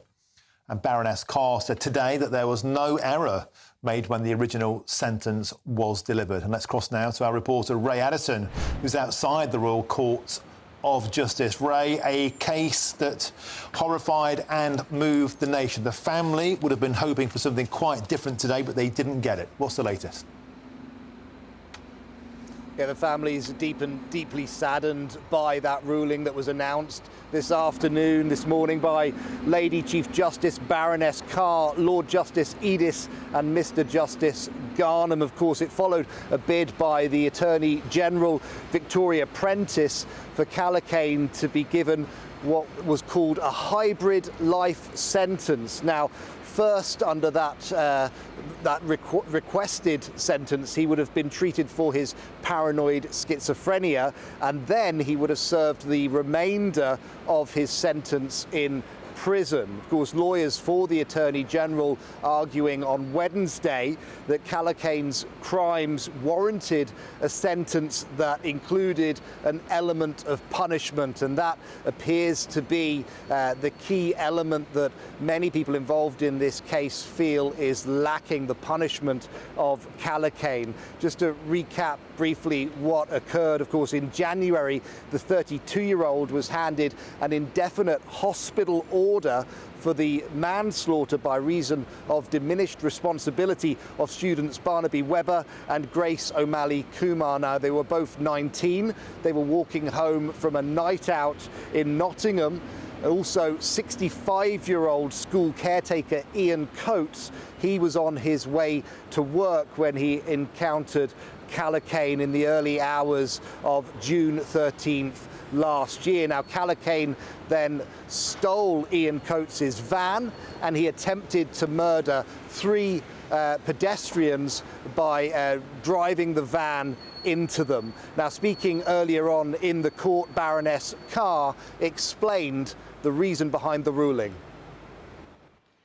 There was no error in the approach adopted by the judge. The sentences imposed were not arguably unduly lenient. Leave to refer the sentences is refused. It is impossible to read of the circumstances of this offending without the greatest possible sympathy for the victims of these terrible attacks and their families and their friends. Now, Baroness Carr explaining that during the trial, all of the experts agreed that at the time of the attacks, Callaghan had been in the grip of a severe psychiatric episode. And she said that the court simply could not ignore that medical evidence, and that the judge in his trial had been entitled to conclude that a penal element was therefore unnecessary. She also stressed that it is believed that it's very unlikely that Callaghan will ever leave the psychiatric hospital where he is now. As we know, though, the families of the victims deeply upset with this decision. Dr. Sanjoy Kumar, the father of Grace O'Malley Kumar, also spoke outside of the court after that ruling. This is what he said. The Nottingham attacks were entirely preventable. The Nottinghamshire police failed to execute a warrant for many months. A flawed investigation, no toxicology, over-reliance on psychiatric report. Leicestershire police failed to arrest Valdo Callaghan. This is a failure of two police forces, a failure of the Mental Health Trust, along with Nottinghamshire Council as well. Well, Emma Webber, the mother of Barnaby Webber, also issued her own statement saying today's ruling proves how utterly flawed and under-resourced the criminal justice system in the United Kingdom is. It also illustrates the urgent need for urgent reforms in the UK to UK homicide law. She says that Callaghan should become the next Ian Brady and Fred West by never being released from custody. Now, Callaghan did attend the ruling today via video from Ashworth Hospital. That's the high-security psychiatric hospital in Liverpool. He remained silent throughout, not even speaking to confirm his name. And the judges in this case saying it's very likely he will now spend the rest of his life in that psychiatric hospital. From outside the Royal Courts of Justice, indeed Barnaby's mother, Emma Webber, added this trial by doctors was deeply flawed and she will continue to fight for justice. Now, there's lots more still to come between now and 5 o'clock, including why have thousands of people in Georgia clashed with riot police? Is it simply disobedience or is their government acting against their civil rights? More on that next. But first, it's your headlines and it's Tatiana Sanchez.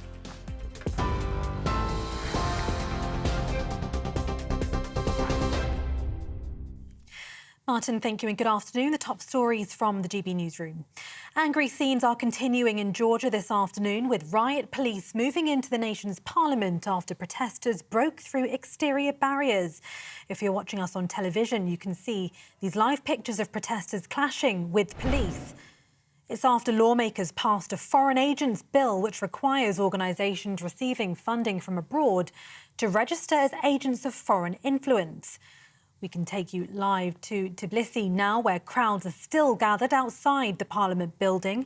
Opponents have dubbed the bill the Russian law, comparing it to a tactic used by Vladimir Putin to target his critics. Georgia's government says it's needed to promote transparency. It's being seen as a test of whether the country stays on a path towards integration with Europe or pivots back towards Russia. A major manhunt is underway in France after 2 prison guards were shot dead and 3 others seriously injured during an ambush on a prison convoy. Vehicles were rammed at toll booths on a motorway at Ankerville in northwest of the country. Images on social media showed at least 2 men in balaclavas carrying rifles near an SUV that was in flames. The car appeared to have been rammed into the front of the prison van. Local media is naming the suspect as Mohammed A, who's 30 and reportedly has ties to powerful gangs in the city of Marseille. A Home Office minister says the Good Friday Agreement should not be read so creatively as to cover migration issues. It's after a judge at Belfast High Court ruled that parts of the government's Illegal Migration Act should not be applied in Northern Ireland. Responding to an urgent question from the DUP, Tom Pursglove said the government intends to appeal against the court's judgment and would not be deterred from its Rwanda plan. And the families of 3 people stabbed to death in Nottingham say the killer should never be released after it was ruled his sentence is not unduly lenient. Valdo Calacane killed Barnaby Webber, Grace O'Malley Kumar and Ian Coates last year. The 32-year-old who suffers from paranoid schizophrenia was given an indefinite hospital order. For the latest stories, sign up to GB News Alerts by scanning the QR code on your screen or go to gbnews.com/alerts. Now back to Martin.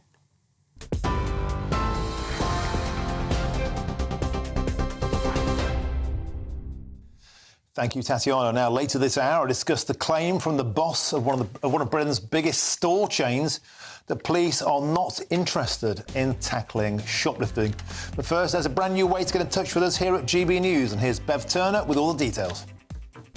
We are proud to be GB News, the People's Channel. And as you know, we always love to hear your views. Now, there's a new way of getting in touch with us at gbnews.com/your say. By commenting, you can be part of a live conversation and join our GB News community. You can even talk to me, Bev Turner, or any of the members of the GB News family. Simply go to gbnews.com/your say.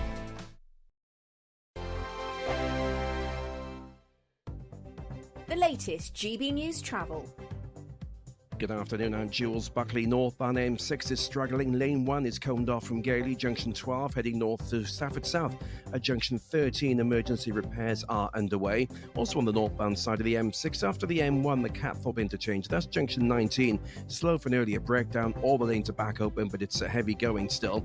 Now in Gloucestershire, the Painswick Road, the A46, is currently blocked. Now that's between the Prinish Abbey Park turnoff and the Coopers Hill turning, blocked and queuing for an ongoing problem there. Southbound M1, North Watford at 6 down towards Junction 5, queues for breakdown, blocking a lane. And in West Sussex, in West Grinstead, the Worthing Road southbound, the A24, blocked for fallen tree, no way through from Cowfold Road towards Stenning Road this afternoon. And that's the latest. You can stay up to date throughout the day by visiting our website, gbnews.com. Good afternoon, Britain. Weekdays from midday. Well, Welsh farmer Gareth Wyn-Jones is a first-language Welsh speaker and joins us now. Gareth, I mean, a lot of people will be thinking, hang on, this guy is a Welsh teacher. He speaks English. He knew what was on the parking ticket. He's just trying to make a point. He's being a prat, isn't he? No, hey, come on, mate. I'm a first language Welsh. It's important that we watch after our language and, you know, that everything's bilingual. For us in Wales, you wouldn't go to France and expect your ticket to be in English, would you? You know, English is the most spoken language, but let's watch after these small languages. It's part of our cultural. So, you know, I take my hat off to the guy. Fair play to him for go out and to fight this. But what it's done is put it onto the mainstream media, and you're talking about it, even that you're calling them that. You know, at least we're having a discussion about it, and it's putting the Welsh language in the forefront. And, so, you know, Gareth, speaking Welsh is important. Yeah, so Gareth, this is a matter of principle. Is there a sense that the Welsh language is being eradicated in Wales? Is this something that the Welsh people need to rise up against? Well, Welsh Government are trying to, you know, bring a lot more Welsh speaking into our daily life and teach people how to speak Welsh. Well, everything should be bilingual then. And I think, you know, it should start with government. So government should be putting pressure on these companies to make sure everything is bilingual. So I get behind this guy. Fair play to him. It's a good stance, and it puts it in the public eye. Let's have everything in both languages, especially Welsh, because that's my first language. And I'm you know what? If I was Welsh, if I were Welsh, I think I would agree with you. I think I would agree with you, Gareth. It depends if you come from Wrexham. I'm Patrick Christie's. Every weeknight from 9, I bring you 2 hours of unmissable, explosive debate and headline-grabbing interviews. What impact has that had? We got death threats and the bomb threats on. Our job is to do what's in the best interest of our country. You made my argument for me. My guest and I tackle the issues that really matter with a sharp take on every story. I'm hearing it up and down the country. That was a beginning, not an end. Patrick Christie's tonight from 9 p.m. only on GB News, Britain's news channel.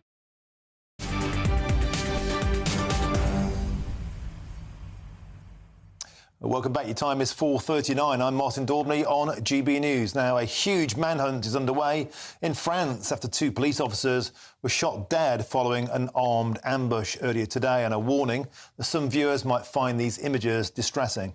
Several gunmen with heavy weapons were seen freeing an inmate after carrying out an orchestrated attack on a prisoner convoy. And I'm now joined by our security editor, Mark White. Mark, the kind of scene you'd expect to see in a movie or a video game, but this happened today in France. And now France's most wanted man is the subject of a huge manhunt. What's the latest? Well, this man is Mohamed Amra, a very dangerous individual, the boss of a ruthless narcotics network who is still at large this evening with members of his gang. Now, we've got 3 pieces of video that we want to show you to illustrate the horrific nature of what happened. The first is a shot of the police vans or the prison vans coming through at that toll booth on the A154. And then one of the vehicles driven by the gang who ambushed that prison convoy smashing into the front of the larger van. And at that point, a number of gunmen exit that vehicle and another vehicle and ambush those prison officers.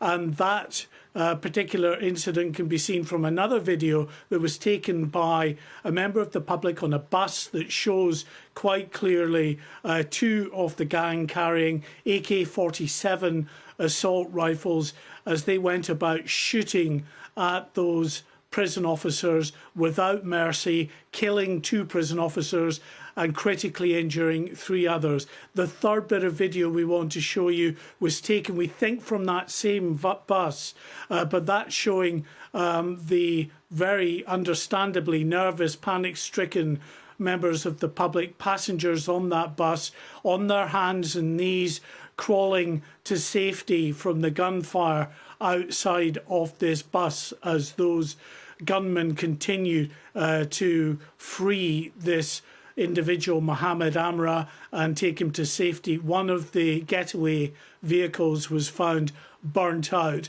a short distance away from this crime scene. So this man still at large, hundreds of officers from the gendarmerie as well as other law enforcement agencies in France now involved in what is a widespread manhunt looking for this gang that has links to the southern city of Marseille. This man was wanted initially for aggravated burglary and theft offences, so burglary that involved threats of violence, menaces, but now also he has been charged in connection with the abduction and murder of an individual in gang-related violence down in Marseille. A lot of violence in that southern city. Some 50 people shot dead in the past year alone as authorities try to grapple with the huge explosion in drugs-related violence in many of France's urban centres of population. And Mark, that's the kind of story you've been covering extensively. The amount of firepower, of armoury that is now in the hands of these guns, entire areas of places like Marseille, complete no-go areas for the police. And that points to the fact that could this guy just simply vanish into that network and not be found? Or do you think the biggest manhunt going would locate him? Well, there's certainly a lot of intelligence on this guy. He is known to the authorities. His gang members are known to the authorities. But you highlighted a real problem in terms of the number of weapons that are in the hands of armed criminals throughout France. The real concern is that a lot of these armed gangs are very closely linked to Islamist extremism in cities such as Marseille.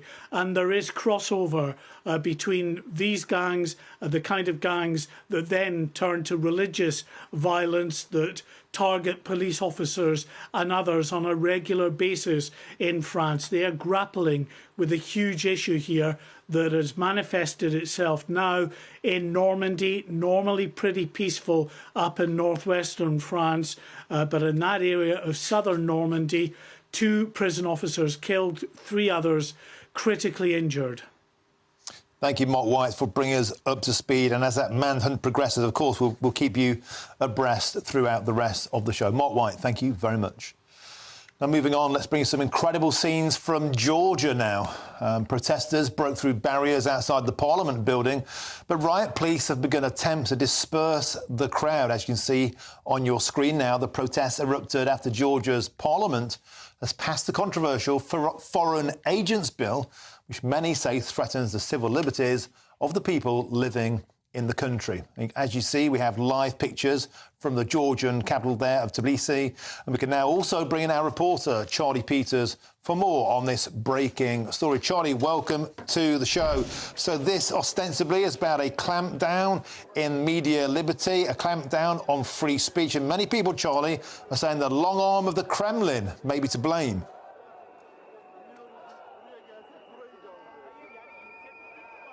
Because it has passed 84-30 in the Georgian parliament, and what has been described as a youth-led protest movement on the ground at the moment are concerned that with 20% of foreign funding towards any institutions must register as being in the interests of a foreign power. So that would mean severe restrictions for NGOs or media organisations working within Georgia.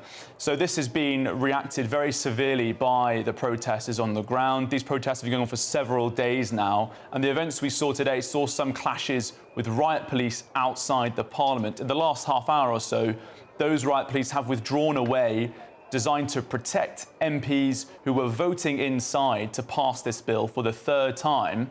But it's understood that the president of the country will now pass a veto on the law, which will require it to be voted on again in 2 weeks. But with such a significant majority for the law, it's almost certainly going to be voted through again. Many of these protesters saying that Russia is behind this move. The Kremlin's spokesperson, Dmitry Peskov, said that it's an internal matter and that they don't interfere with the politics of Georgia or any other country. In 2008, there was a Russian-backed invasion of Georgia in the Abkhazia and South Ossetia regions in the north of the country, where many Russian dissidents were organising. This has been a consistent theme of controversy within the country since 2008. And the current government, Georgian Dream, has been in power since 2012, when the Kremlin voted in their own version of this law. There's also similar legislation in Belarus, a major ally of Russia. Now, there's been, as you can imagine, significant international reaction to this legislation passed today, with the US, the UK, Germany, Italy and France all urging the bill to be withdrawn. And just in the last hour, we've heard from UK's Europe Minister, Nusrat Ghani, who said that the bill must be withdrawn and that she issued that statement to the Georgian ambassador earlier today. Charlie Peters, fascinating stuff, and also an extra geopolitical edge here. Georgia wants to join the EU. The EU wants Georgia to join. NATO would like Georgia to join in. And, of course, Vladimir Putin doesn't want that. Could he be behind this latest disruption? Now, in just a few minutes, I'll have more on Britain's growing shoplifting epidemic and why the police are failing to deliver justice to thousands of businesses across the country. Are the thieves winning? I'm Martin Daubney on GB News, Britain's news channel.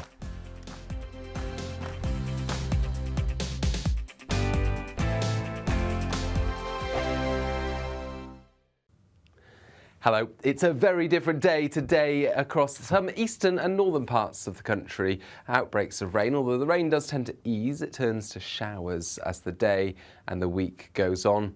And we've got low pressure bringing further downpours. It's Tuesday, Wednesday and Thursday, but that low anchor towards the southwest is also bringing quite a keen breeze into southwestern areas. The showers fading away as we go into the evening and overnight. The rain in the east tending to fragment with some drier spells developing, but a lot of cloud around, and with that cloud, temperatures in most places will stay at 11 to 13 Celsius, but with some lengthier clear spells and lighter winds for Northern Ireland, temperatures will dip into these single figures here. So a fresh start for Northern Ireland, for Western Scotland, but Bright skies here, plenty of sunshine, and actually it's a mostly fine day for Northern Ireland with just 1 or 2 showers. Scotland seeing the finest weather with plenty of warm sunshine once again. Cloudier further south, and into northern and eastern England we'll see further showers. Some longer spells of rain for East Anglia, 1 or 2 showers for the southwest, but actually plenty of fine weather here as well, and highs of 20 to 21 Celsius. Thursday starts off with a fair amount of sunshine actually. Southern parts of the UK keep that sunshine going into the afternoon, but there will be some showers developing in places. Away from the showers, feeling pleasant enough with lighter winds, and we keep the sunny spells and showers later in the week. Are the newspapers getting you down? My wife didn't divorce me that month. Struggling to separate the wheat from the chaff? I know that it's a bit of a circus at the best of times.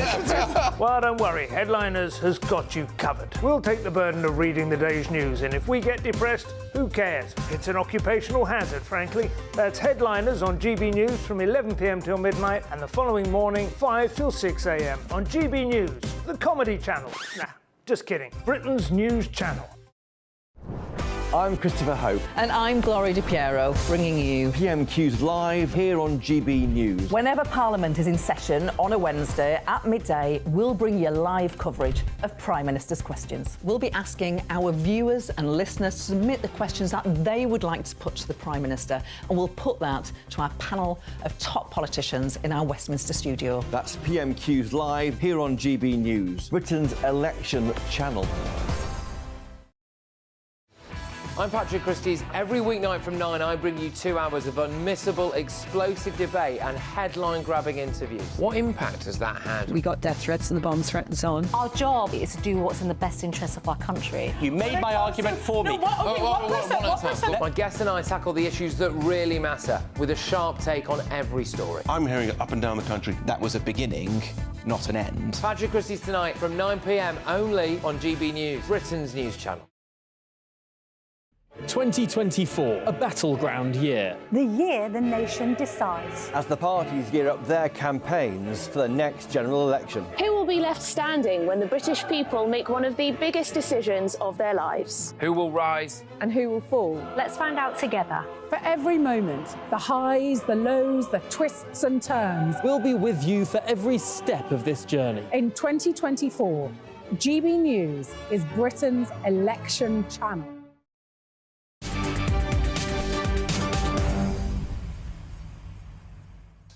Welcome back. It's 4:51. I'm Martin Daubney and this is GB News. Now, these are not just any shoplifters. These are M&S shoplifters. Yes, even one of the country's biggest retailers isn't immune to the shoplifting epidemic that's sweeping the country. And now Archie Norman, who's the chair of Marks & Spencer's, has said that the police are not interested in tackling the problem. More than 430,000 shoplifting offences were logged by forces last year, and that's up 37% on the previous 12 months.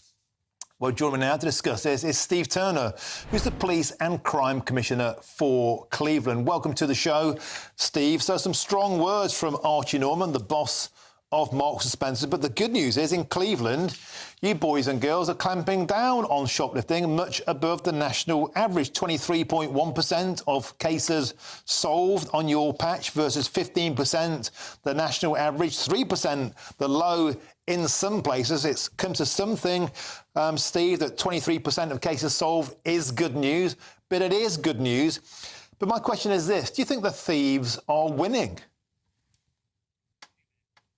I think, just to correct you on one thing there, Martin, I'm the former Police and Crime Commissioner for Cleveland as of last Friday. But yeah, the strategy we've put in place in Cleveland is working. And there's a really strong retail strategy for the incumbent now to take forward and build on. But I think to your point, thieves are winning to a point. And I think what we've got to look at is, why is that now? There's a number of things for me. When I see big retailers like M&S talking about police giving up, I then contradict that with the fact that they ditched 7,000 staff last year from their shop floors while still making a profit of nearly £500 million. And I think that's been part of the problem across our big retailers, where they've cut staff in the name of profit. It's making it much easier for the criminals to win. And then on top of that, I think our justice system needs needs some real reworking done, because you're in a situation now where even prolific shoplifters are highly unlikely to go to jail because we just haven't got the prison places for them. You said there that it's down to a lack of staff in the shops. Surely it's down to a lack of bobbies on the beat. No, because you can catch as many shoplifters as you like, and we've got great CCTV, we've got great processes now, but it's about getting to the underlying cause of that problem, and the underlying cause is retailers are making it easy for thieves now compared to what they were 5-10 years ago. And then when the police do catch them, then there's no deterrent. The criminal justice system just lets them back out. Now, I'm not one of these that wants to see every shoplifter sent to jail, but I think prolific shoplifters Steve should Turner, be tagged. I'm afraid we have to leave it there. We've simply run out of time, but thank you for joining us on the show. Now, stick with us. Love loads on Rwanda and Northern Ireland, but first, it's time for your weather. It's Aidan McGibbon.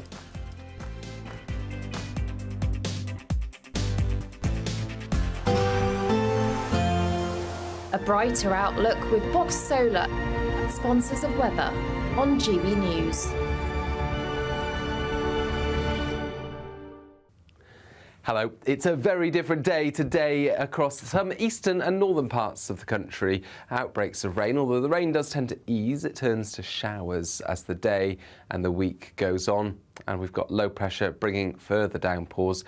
It's Tuesday, Wednesday and Thursday, but that low anchor towards the southwest is also bringing quite a keen breeze into southwestern areas. The showers fading away as we go into the evening and overnight. The rain in the east tending to fragment with some drier spells developing, but a lot of cloud around, and with that cloud, temperatures in most places will stay at 11 to 13 Celsius, but with some lengthier clear spells and lighter winds for Northern Ireland, temperatures will dip into these single figures here. So a fresh start for Northern Ireland, for Western Scotland, but bright skies here, plenty of sunshine, and actually it's a mostly fine day for Northern Ireland with just 1 or 2 showers. Scotland seeing the finest weather with plenty of warm sunshine once again. Cloudier further south, and into northern and eastern England we'll see further showers. Some longer spells of rain for East Anglia, 1 or 2 showers for the southwest, but actually plenty of fine weather here as well, and highs of 20 to 21 Celsius. Thursday starts off with a fair amount of sunshine, actually. Southern parts of the UK keep that sunshine going into the afternoon, but there will be some showers developing in places. Away from the showers, feeling pleasant enough with lighter winds, and we keep the sunny spells and showers late. That warm feeling inside from Boxed Boilers, sponsors of weather on GB News.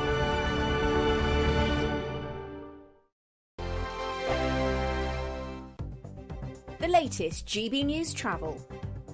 Good afternoon. Hello, I'm Jules Buckley. There's some queues west of Glasgow at the moment because of the closure of the northbound side of the Clyde Tunnel. There's been a collision that's causing queues on the approaches back on towards the M8, which is very slow going. Northeast of Liverpool, the East Lancs Road, the westbound A580, that's shut between Scar Green Avenue and Townsend Avenue at the scene of a collision that is slow going.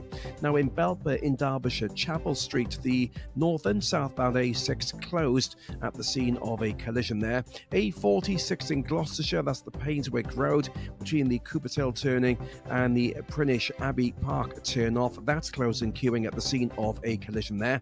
And the Worthing Road, the A24 in West Grinstead. In West Sussex, the southbound side shut for a fallen tree. No way through away from Buckbarn Crossroads. And that's the latest. You can stay up to date throughout the day by visiting our website, gbnews.com.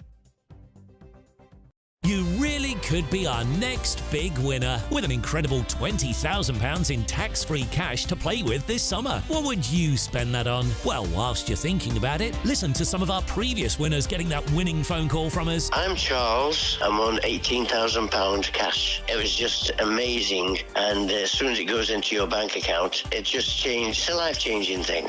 Just go for it. It's an absolute must. You must try and go for it. The next winning call could be answered by you. For another chance to win £20,000 in tax-free cash, text PRIZE to 63232. Text costs £2 plus 1 standard network rate message. Or post your name and number to GB05 PO Box 8690 Derby DE1 9TT.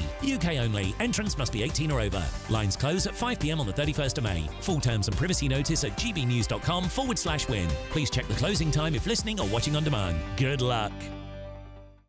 We're GB News, and we come from a proud tradition of British journalism. That's why I'm so excited to be here. It's something so new. The first news channel to be launched in Britain in over 30 years. Launched to represent the views of the British people. To go where other broadcasters refuse to go. How did you find out about the story in the first place? Launched with one aim. To be the fearless champion of Britain. It's an absolutely fantastic atmosphere here. This is GB News. GB News, Britain's news channel. Join me, Camilla Tominey, every Sunday at 9:30 when I'll be interviewing the key players in British politics and taking them to task. This report basically says that he's not fit to stand trial. With an upcoming election looming over Westminster, now is the time for clear, honest answers. I agree. And that's precisely what I'll get. Is he indecisive? Incompetent? That's the Camilla Tominey Show at 9:30 every Sunday on GB News, the People's Channel, Britain's election channel.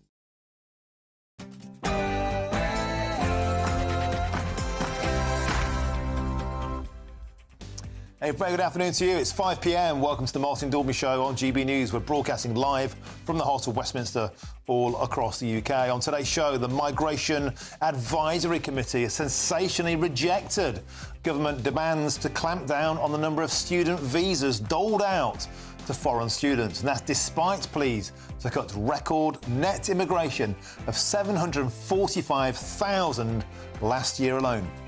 Next up, there's even more bad news for Harry and Meghan. And I'll tell you why their charitable foundation has been listed as delinquent. And I look ahead to a huge night of football. Manchester City are away to Tottenham. And would you believe it? Many Spurs fans want their team to lose. And that's all coming up in your next hour.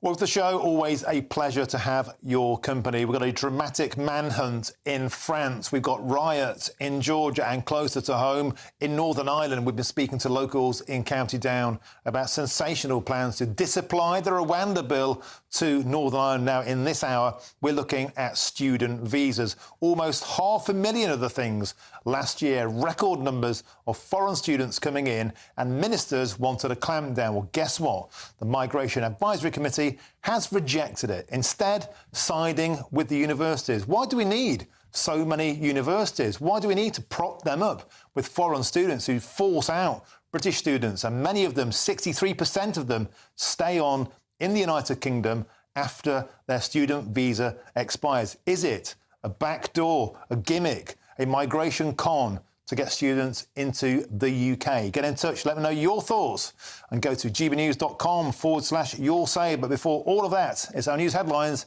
with Tatiana Sanchez.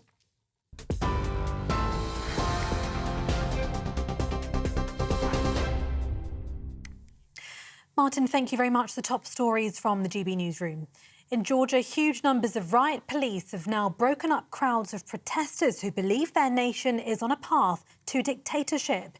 Demonstrators broke through the barriers outside the Parliament building, where a controversial law has been passed. The Foreign Agents Bill puts limits on media and non-governmental organisations, which receive at least a fifth of their funding from abroad. These are the live scenes in Tbilisi, where crowds are still gathered outside after clashes with officers. Critics are calling it the Russian law and think it will damage aspirations to join the EU. However, Georgia's government insists it's needed to promote transparency. A major manhunt is underway in France after 2 prison guards were shot dead and 3 others seriously injured during an ambush on a prison convoy. Vehicles were rammed at toll booths on a motorway at Ankerville in the northwest of the country.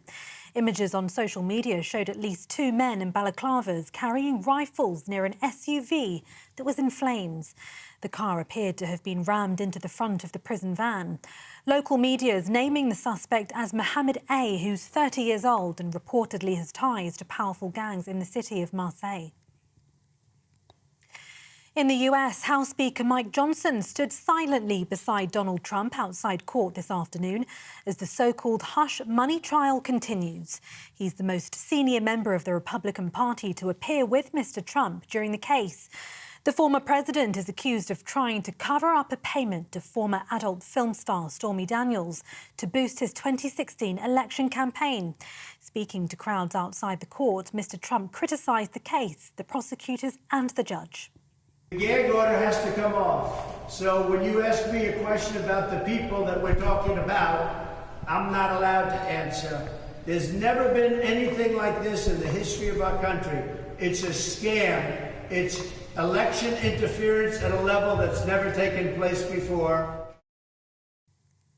A Home Office minister says the Good Friday Agreement should not be read so creatively as to cover migration issues. It's after a judge at Belfast High Court ruled that parts of the government's Illegal Migration Act should not be applied in Northern Ireland. Responding to an urgent question from the DUP, Tom Pursglove said the government intends to appeal against the court's judgment and would not be deterred from its Rwanda plan. The families of 3 people stabbed to death in Nottingham are demanding the killer is never released after the Court of Appeal ruled his sentence won't be changed. Valdo Callicane killed Barnaby Webber, Grace O'Malley Coomer and Ian Coates last year. The 32-year-old who suffers from paranoid schizophrenia was given an indefinite hospital order.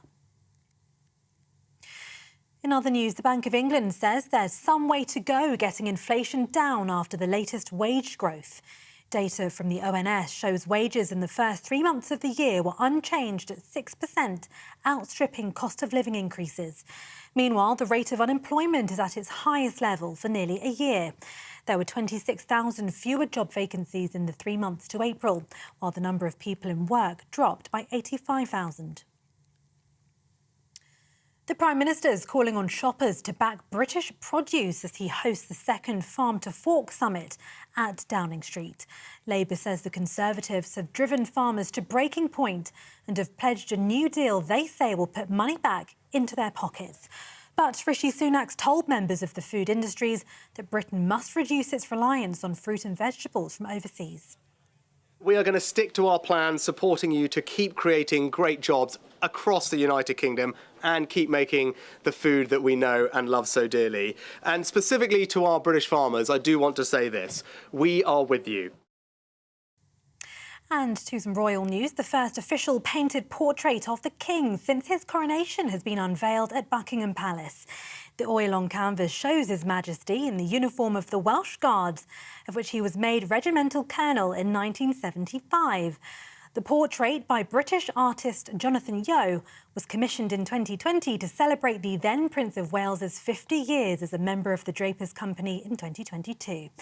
In the new portrait, the King is depicted sword in hand with a butterfly landing on his shoulder. For the latest stories, sign up to GB News Alerts by scanning the QR code on your screen or go to gbnews.com/alerts. Now back to Martin.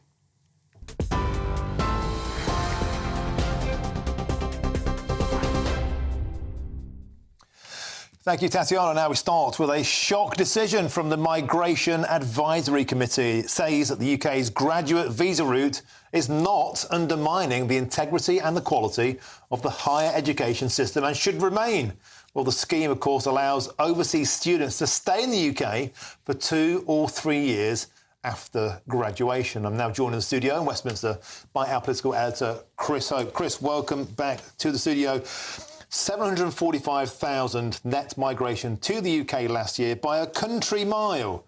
The biggest tranche of that are student visas. 457,000 of the things issued last year alone. Forget about small boats. That's small beer compared to this. Ministers today have asked for a clampdown. They've been knocked back. And guess why? Because the Migration Advisory Committee says we shouldn't worry about putting universities out of business. It's the elephant in the room. Net migration, legal migration. The Treasury has been very relaxed about this. They see it as a way to improve and get the economy going. But the problem is, as you allow more people into the country, our net value to our profitability, our value to the economy per person falls, and that's the problem here. And that's why Tory MPs are so concerned about it.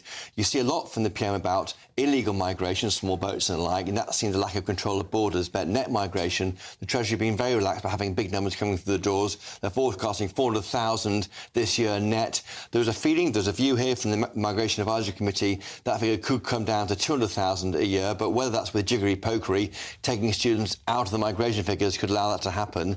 Not clear yet, but there's no question here this is a blow, I think, for anyone who thinks this government will control net migration. I've got to say, though, that Labour is hardly there either. These numbers were around the tens of thousands 20 years ago. They're nowhere near that now, and nowhere near that for a long time in the future. And this is legal migration through the front door, not illegal migration via dinghies. This is something they could control. They could pass a law, pass legislation to get rid of it. But the fascinating thing about this is that the Treasury has targets. They're going in a different direction because they want more students. They're bothered about the university losing its financial stability, about job losses, about course closures. But aren't we bothered about keeping immigration down? We're bothered about the economy too, and it comes down to who do you want to come here.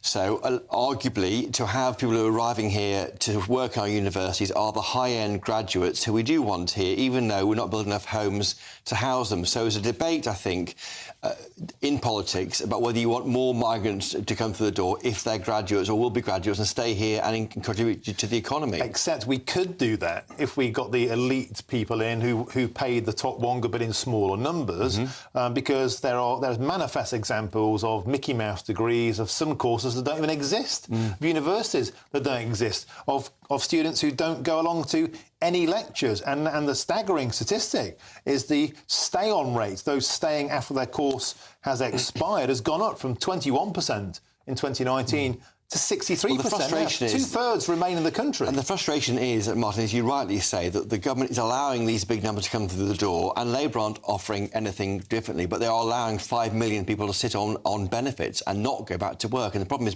importing labour like this does not make us all per head, per capita richer. And that's the debate, I think, at the heart of this entire conversation. It just seems, once again, the Treasury Department, the Migration Advisory Committee, whoever these departments are, they're rowing in a different direction to what people voted for, to take back control of immigration and our borders. Moving on, you've got some juicy gossip. There could be, Chris, potentially, another defection. What's the latest? A third defection in the past few weeks from the Tories to Labour. That is what is being talked about by people close to the PM, Rishi Sunak. Will there be another one tomorrow? Will we see a Natalie Elphicke figure crossing the floor of the House of Commons, literally crossing the floor from the Tory benches to Labour benches? There is talk they are expecting another one tomorrow. Now, I've been around journalism for long enough to know that they might be trying to spin it to raise expectations. When it doesn't happen, people ask Labour, where is your defector gone? So there could be that feeling, but certainly it is talk over there.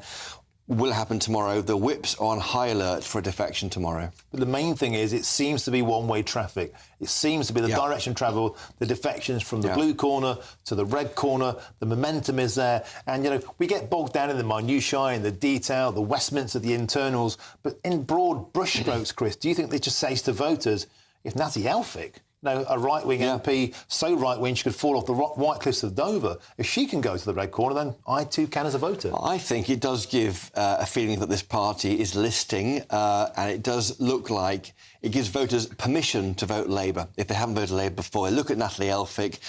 Both Elphicke and Dan Poulter before her were loner MPs without big groups of people around them. They were not preferred in ministerial posts, really.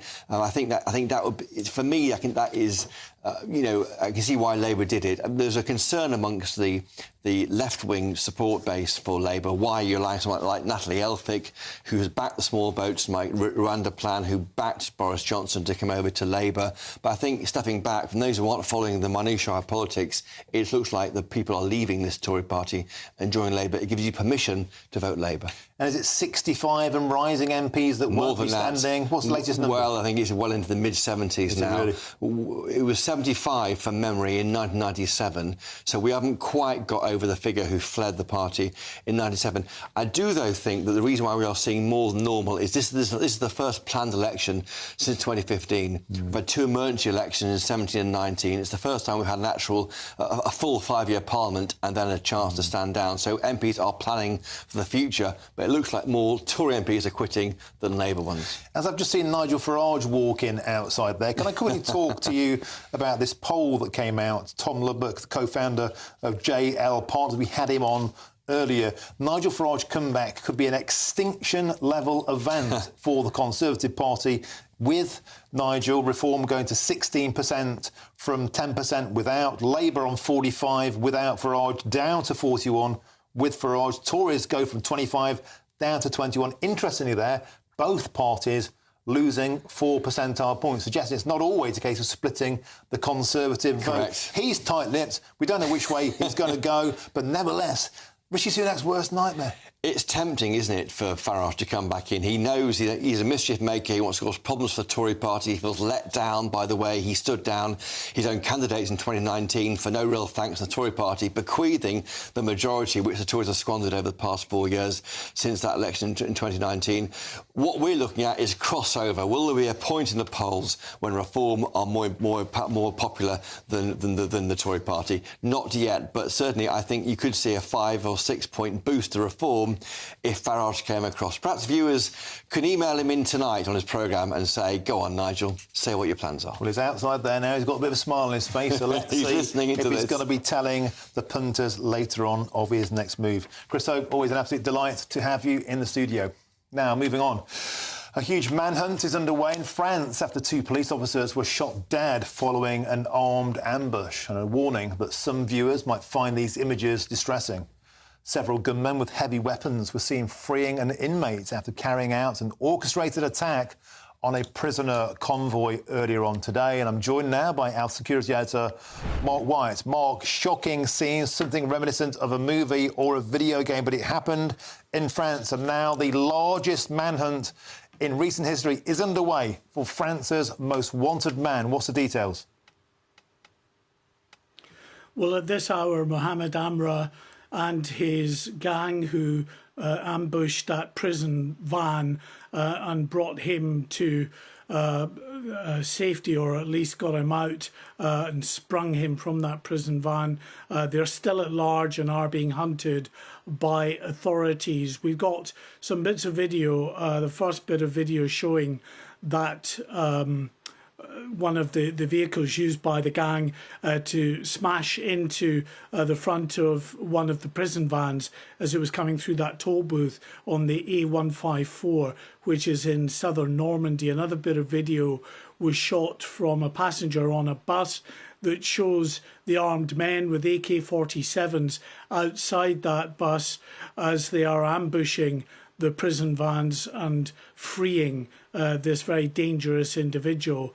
And then a third piece of video, which was again taken from inside that bus, but showing terrified passengers on the floor of the bus, crawling on their hands and knees, trying to get away from the gunfire outside of that vehicle. We're told that 2 of the prison officers in that convoy were killed, 3 others critically injured, and one of the vehicles that was used in the ambush van burnt out a short distance from the scene of this ambush. So the man himself, Mohamed Amra, according to the authorities, was the head of a ruthless crime gang linked to narcotics down in the southern city of Marseille, a city that has very significant problems with gang-related crime that is linked to the drugs trade. Mark, as you said earlier, very heavily armed, very heavily motivated, and strong links to Islamist terror groups. It's one of the big issues of concern for French authorities, particularly in the likes of Marseille. They've got a huge problem with gang crime down there, but it's linked in quite a large degree to Islamist extremism. There's crossover between many of the gang members and jihadism. Many of the gang members in Marseille and other urban centres of population have acquired AK-47s, other deadly weapons, and have gone on to commit terrorist attacks against police officers and other people across France. So some real concerns, but not Islamist linked this particular crime. It is pure criminality at the moment, in which this head of a dangerous narcotics network is at large, along with members of that gang who freed him in this ambush in southern Normandy earlier this morning.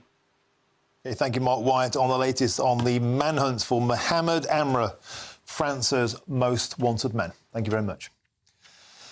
Now, moving on, there's still plenty of time to win our biggest cash prize so far, a whopping £20,000 tax-free. And imagine having all of that money in your bank account this summer. Well, imagine no more, because it could all be yours, and here's how you could win it. Don't miss your chance to win our biggest cash prize so far. A totally terrific £20,000 in tax-free cash to make your summer spectacular. You could use that cash to splash out on a holiday, make the garden glam, buy a new car, or just save it for a rainy day. Whatever you'd spend £20,000 on, make sure you don't miss the chance to make it yours. For another chance to win £20,000 in tax-free cash, text WIN to 63232. Text costs £2 plus one standard network rate message. Or post your name and number to GB05 PO Box 8690 Derby DE1 9TT. UK only. Entrance must be 18 or over. Lines close at 5 p.m. on the 31st of May. Full terms and privacy notice at gbnews.com/win. Please check the closing time if listening or watching on demand. Good luck. Now, here's a question for you. Does Meghan Markle really want to be US president one day? Well, it's being claimed that a recent trip to Nigeria might have just been the perfect warm-up act for her bid to become the most powerful person in the world. You couldn't make it up. I'm Martin Daubney on GB News, Britain's news channel.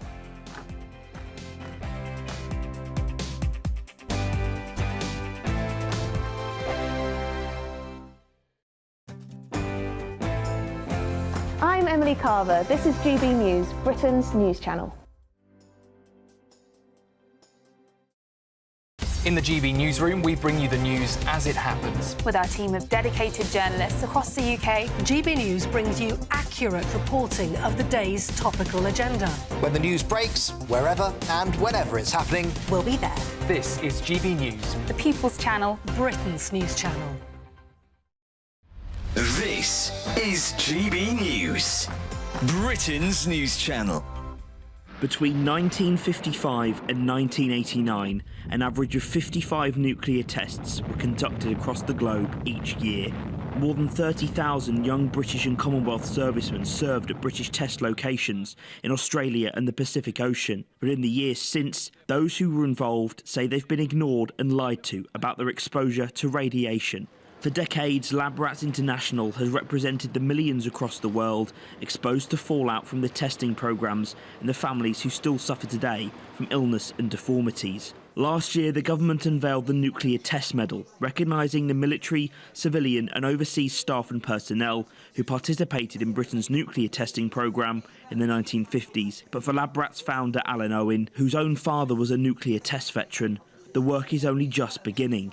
In September, they launched a legal challenge to the Ministry of Defence to provide the test veterans full medical records, which they say they've been denied access to. We sit in this bubble as the nuclear test veteran community, fighting against the establishment. And they will say, ministers will go in Parliament and say, all you've got to do is apply for your medical records and they'll give them to you. It just doesn't happen. It's not a reality. They're not there to as easy, as accessible as just applying. They will fight you all the way. They will delay it. In response, a government spokesperson said, "We are grateful to all service personnel who participated in the British nuclear testing programme, which is why we have formally recognised them with an official medal. Nuclear test veterans who believe they have suffered ill health due to service have the existing and long-standing right to apply for no-fault compensation under the War Pensions Scheme. The fight for these veterans and their families lives on because thousands who came before never got the recognition and justice for their service." I'm Ellie Costello, and thank you so much for joining us here on GB News, the People's Channel, Britain's news channel. Monday to Thursday nights on GB News with Dubes & Co from 6, followed by Farage at 7. At 8, Sir Jacob Rees-Mogg addresses the state of the nation. And at 9, join Patrick Christie's Tonight, followed by Headliners at 11. Only on GB News, Britain's news channel. We're GB News, and we come from a proud tradition of British journalism. That's why I'm so excited to be here. It's something so new. The first news channel to be launched in Britain in over 30 years. Launched to represent the views of the British people. To go where other broadcasters refuse to go. How did you find out about the story in the first place? Launched with one aim. To be the fearless champion of Britain. It's an absolutely fantastic atmosphere here. This is GB News. GB News, Britain's news channel.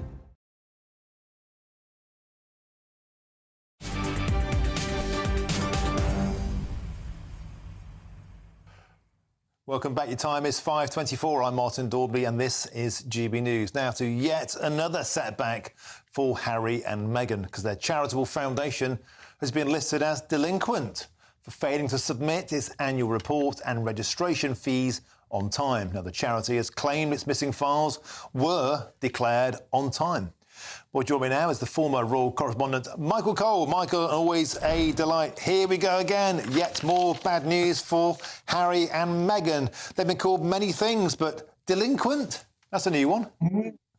The cheque is in the post. Have we ever heard that before? I think we have.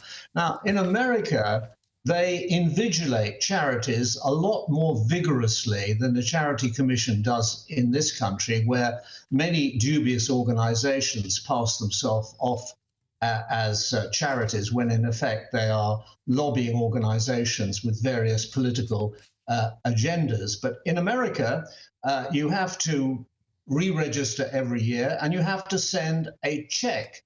And what the Archwell Foundation, which is their personal charitable arm, says that they filled in all the paperwork, but they forgot to send the cheque.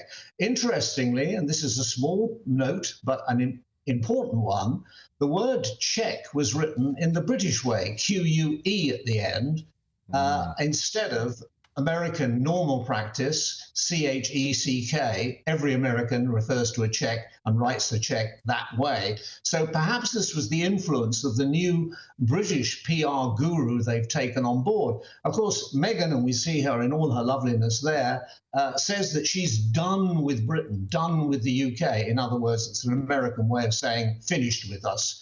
And yet she seems to be very concerned about her image in this country and has hired a PR person from an agency here to burnish their credentials and shine their image. Here we see them up in Whistler in British Columbia launching a new idea of his brilliant, and it has to be said, it's brilliant initiative for the Invictus Games, which I think we can all applaud. But of course, all that came pre-Meghan. That's just celebrated its 10th anniversary Invictus. All the things that he did which were good, the Centre Vale charity in Africa, and of course his 2 tours of duty in the uniform of the Queen were all before he met and got engaged and got married to Meghan Markle. So at the moment they're delinquent, but the cheque it will clear, we presume, and that their charity, which cannot function unless it has paid its dues, will then continue to do its good work, as I'm sure the 2 principals would wish it to do. Well, many people might wish that Meghan would check out of Britain, but that's enough of that. Can I talk to you about another scurrilous rumour. There's a very frothing, gushing piece in today's Daily Mail saying that the Nigeria tour, which you called the Meghan tour very brilliantly, is actually a warm-up act for what it might look like if she decides to run for US president. Now, this is a long-standing rumour, Michael. A lot of people putting wind in the sails of this. Is it, do you think, something that she might consider in the future? Has she got a hope in hell of ever becoming the president? Yeah, Martin, there's plenty of precedent. I mean, Ronald Reagan was the president of the Screen Actors Guild, and he went on to be a successful governor of California and then a very successful two-term president of the United States. Arnold Schwarzenegger married into the Kennedy family and was also a successful governor of California and might have gone on to be a presidential contender, but for the fact that he was born in Styria in Austria, the son of a policeman, and you have to be born in America in the 50 states in order to be able to run as a president. But she has made no secret of her affiliation to Democratic politics. Maybe this is, Martin, shall we say, the third act in the drama of her life. First act being a successful actress in a legal soap. Second act, marrying a royal prince and becoming a royal duchess. Third act, politics. Plenty of people have gone into it. There are precedents, and maybe that's what she sees herself doing. Interesting, because also Schwarzenegger and Ronald Reagan were also very popular. Can I quickly ask you about the King's new portrait? I think we can get that up on screen. Have a look at it now. May I say, Michael, it's very red. To be uncharitable, yes, it looks a bit like Extinction Rebellion might have already got to it. Well, of course, it's the Welsh Guards, and red is very much part of the tunic. Red is very much part of the Welsh dragon. But you know something? This guy, Jonathan Yeo, is an absolutely brilliant portraitist. When Prince Charles was young, he did a portrait of him sitting in a canvas chair looking very contemplative at a polo. It was a brilliant portrait, and he also did that portrait of the two brothers, William and Harry, in their household cavalry uniforms, standing together casually. He's absolutely wonderful. He's the son of Tim Yeo, who was a rather controversial MP, Tory MP, for South Suffolk, not very far away from where I am at the moment. And if anybody wanted to have their portrait painted, they'd be very lucky to have Tim Yeo to doing it. But I think it's rather strange. You get the portrait of the king looking out in monochrome almost, isn't it, from this sea of red. Really rather like, if you've ever seen any old portraits of the Green Man looking out through a wreath of green leaves, it's a little bit like that. Maybe a little bit sinister. I'd love to know what the king thinks of it. It certainly makes an impact. You cannot avoid noticing a sea of red. It certainly does, and we morphed seamlessly there from the portrait of His Majesty back to you, Michael Cole, and it's hard to tell who looked the most regal. Always a pleasure to have you on the show, Michael Cole. You take care. My pleasure. Cheers, mate. Now, there's lots more still to come between now and 6 o'clock, and I'll be joined by a massive Doctor Who fan and ask him if he agrees with claims that Doctor Who is now more Doctor Woke. But first, it's time for your latest news headlines, and it's Tatiana Sanchez.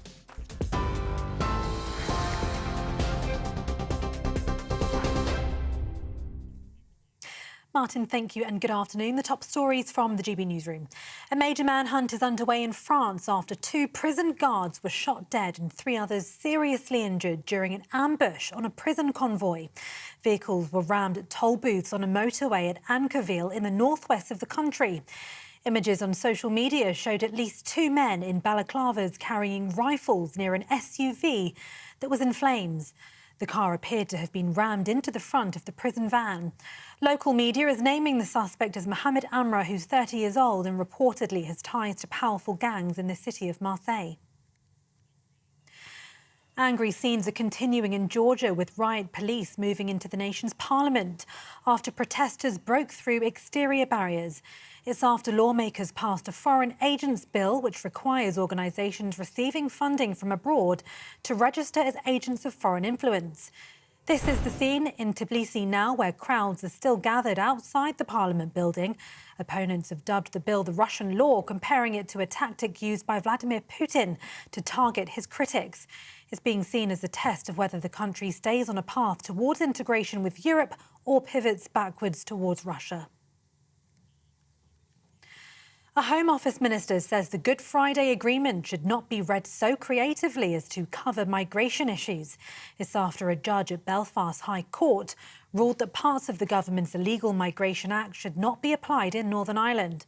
Responding to an urgent question from the DUP, Tom Pursglove said the government intends to appeal against the court's judgment and would not be deterred from its Rwanda plan. And the families of 3 people stabbed to death in Nottingham say the killer should never be released after it was ruled his sentence is not unduly lenient. Valdo Calacane killed Barnaby Webber, Grace Amali Kuma and Ian Coates in June last year. The 32-year-old who suffers from paranoid schizophrenia was given an indefinite hospital order. For the latest stories, sign up to GB News Alerts by scanning the QR code on your screen or go to gbnews.com/alerts.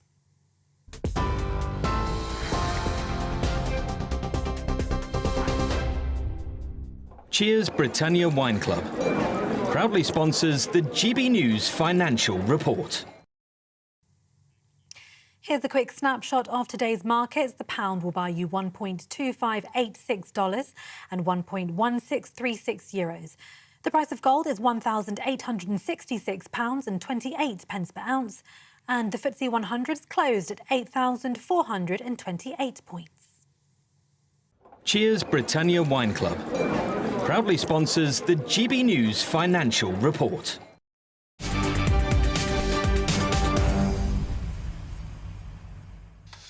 Thank you, Tatiana. Well, hundreds of you have been getting in touch with your says throughout the show. Forgive me for not having the time to read enough out, but here's one from Wendy on the case of Valdo Calacane and the reaction to his sentence. Wendy says this: I've worked in a secure unit and the only semblance of prison is the locked doors. They're designed to cure, not punish. Surely there must be another way for the families to face some sort of justice. An excellent point, well made. Thank you very much to Wendy. That's my favourite part of the show, because I'm now joined by Michelle Dewberry, of course, the queen of primetime political debate. Jubes, are you there? Indeed. Hello. Are you receiving me, Martin? Loud and clear, my darling. What a treat for your eardrums and all of the viewers too. Of course, coming up tonight, I want to look, same as you actually, into this situation surrounding MPs and whether or not they should be prevented from getting into Parliament at the point of arrest. I've got a Twitter poll running, so tell me your thoughts on that. Also, Birmingham City Council, you've got teaching assistants, support staff going off on strike now, all about equal pay. But is it as simple as a man and a woman being paid differently for the same job? I also want to look into some of the things that Esther McVeigh's been saying about banning rainbow lanyards. One of my guests says that too many people are drinking the GB News Kool-Aid. Goodness me. Also, anti-social jobs, Martin. They blight the lives of so many people, but what do you actually do about them? There's a new proposal to fine kids as young as 10 years old. But is that really the answer? These kids don't even have any money. So basically, you're targeting the parents. Is that going to fix these issues? I don't think so. Sounds superb. And Michelle Dewberry, got to say, a fantastic dress there. Very, very patriotic colours. Always a pleasure. 6 till 7, Jubes & Co. Now's a new way to get in touch with us here at GB News. And here's Beth Turner with all of the details. We are proud to be GB News, the People's Channel. And as you know, we always love to hear your views. Now, there's a new way of getting in touch with us at gbnews.com/your say. By commenting, you can be part of a live conversation and join our GB News community. You can even talk to me, Bev Turner, or any of the members of the GB News family. Simply go to gbnews.com/your say. The latest GB News travel. Good afternoon, I'm Johnny Ratner with your very latest big problems just west of Glasgow city centre. The Clyde Tunnel has been closed northbound at the scene of an accident. That's causing queues back along the M8, watching the cameras. On the M1 in Northamptonshire now, the left lane and the outside lane are closed past the scene of a two-car collision, junction 16 to 17 towards the M45 exit for Coventry, and in Gloucestershire, southeast of Gloucester, the A46 is blocked through Cranham at the scene of a two-vehicle collision. West Sussex, the A24 is shut southbound just off the A272 by the West Grinstead turn-off where trees come down. All sailings are cancelled in Cornwall between St Mawes and Falmouth due to heavy seas, and no trams running between Arena and Elmer's End because of that ongoing shortage of trams. And that's the latest. You can stay up to date throughout the day by visiting our website, gbnews.com. I'm Nigel Farage, and this is GB News, Britain's news channel. Britain's Newsroom, weekday mornings from 9:30. I love the royal family now. So do I. I was always a little bit ambivalent, but I think you get it with age, don't you? And also, they are our British identity, so we lose them at our They're a bit of escapism too. And don't we need it? And they're cute, those kids. They are. And I like the fact that the boys misbehave at the photo shoots. I think it's love terrific. Louis. I have a real soft spot for Louis. Well, we've had this picture released this morning of Princess Charlotte on her 9th birthday, and our royal correspondent Cameron Walker joins us to bask in the glow of a 9-year-old girl having a birthday. Go on, Cameron. Absolutely. Happy birthday to Princess Charlotte of Wales. Of course, Kensington Palace released the photograph in the last hour on their social media channels. It was taken by the Princess of Wales, Princess Charlotte's mother, in the grounds of Windsor Castle in the last couple of days, and it is a very modern way that they released it. Again, similar to Prince Louis last week, they released it on social media channels first, thanking the public directly for their kind messages of support for Princess Charlotte's birthday, unlike what they usually would do, which is release it to the press under embargo the day before, so the papers can have it the next morning. But just looking at this picture here, her face, Princess Charlotte's face, it reminds me of the late Queen Elizabeth II, and also her father, Prince William. It seems to be the same smile, which clearly shows that they're a family, of course. And she's got some nice kind of braided bracelets on her right wrist as well, looking in details in the photograph. But she's very feisty, this 9-year-old girl. I think she's perhaps a little bit more outgoing than her brother, Prince George. Princess Catherine described her actually recently as the one in charge. GB News is the home of free speech. We were created to champion it, and we deliver it day in, day out. Free speech allows us all to explore and debate openly the issues most important to us, our families, and of course, the British people. Having challenging conversations to enlighten each other. Which is why we hear all sides of the argument. We are the People's Channel. We will always stand by the freedom to express yourself. On TV, radio and online. This is GB News, Britain's news channel.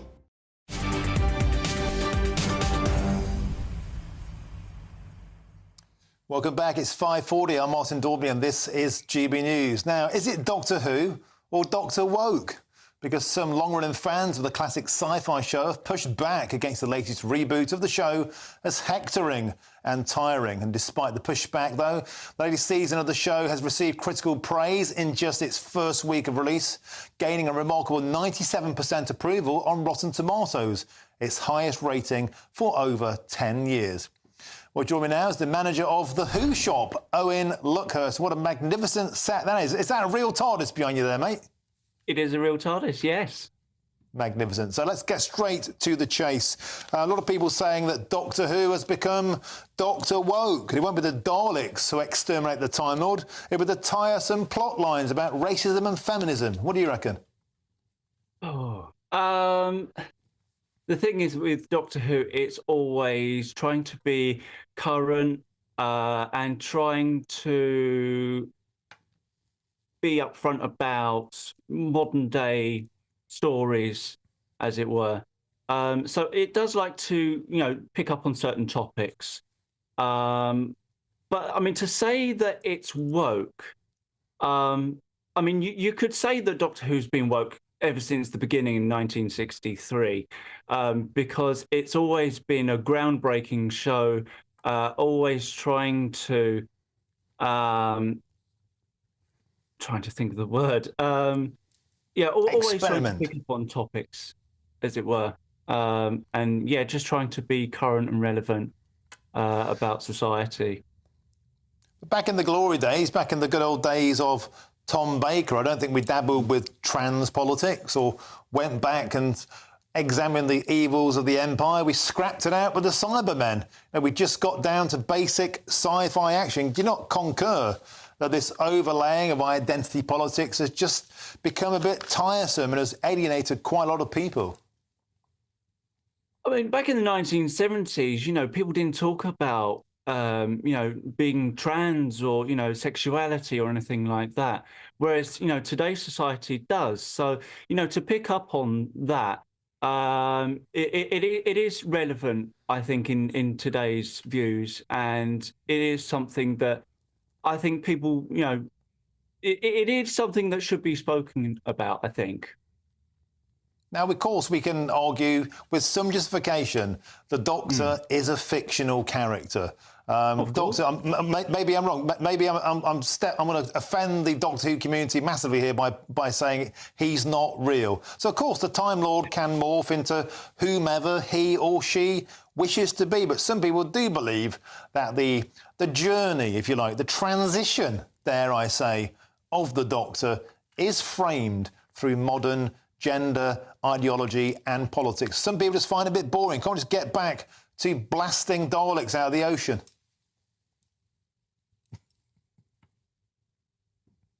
I mean, with Doctor Who, I mean, ever since, say, 1963, yeah, it's always, you've always had your monsters, you've always had, you know, going back in time, forward in time, and then also, yeah, just sort of, you know, dropping on you know, random historical, you know, figures. And then you've got some plot lines where it will talk about certain things, whether it's, you know, the environment or things like that. And in recent times, people will say, oh, yeah, it's, you know, it's shoved in your face. Sometimes it can be a bit on the nose, and I have spoken about this, you know, on my previous interview back in November. But it's always a topic that, you know, it's always going to be picked on at some point. Yeah. Now, Owen, the TARDIS behind you, you said it's real. Can you go into it for us? Is it functioning? Well, this one's locked. I mean, you see, we can't have, you know, all and sundry, you know, just going in and, you know, creating paradoxes and causing holes in time. Well, maybe if we could get in that TARDIS, we could go back to the good old days of Tom Baker, or get some of the script writers to stop meddling with identity politics. Owen Luckhurst, thank you very much for joining us. A magnificent-looking set you've got there. I can notice a few of the bad guys from Doctor Who history behind you. The manager of the Who Shop, Owen Luckhurst. Thank you very much for joining us on the show.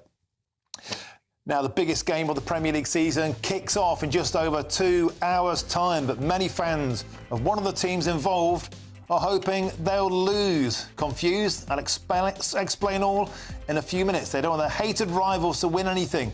I'm Martin Daubney on GB News, Britain's news channel.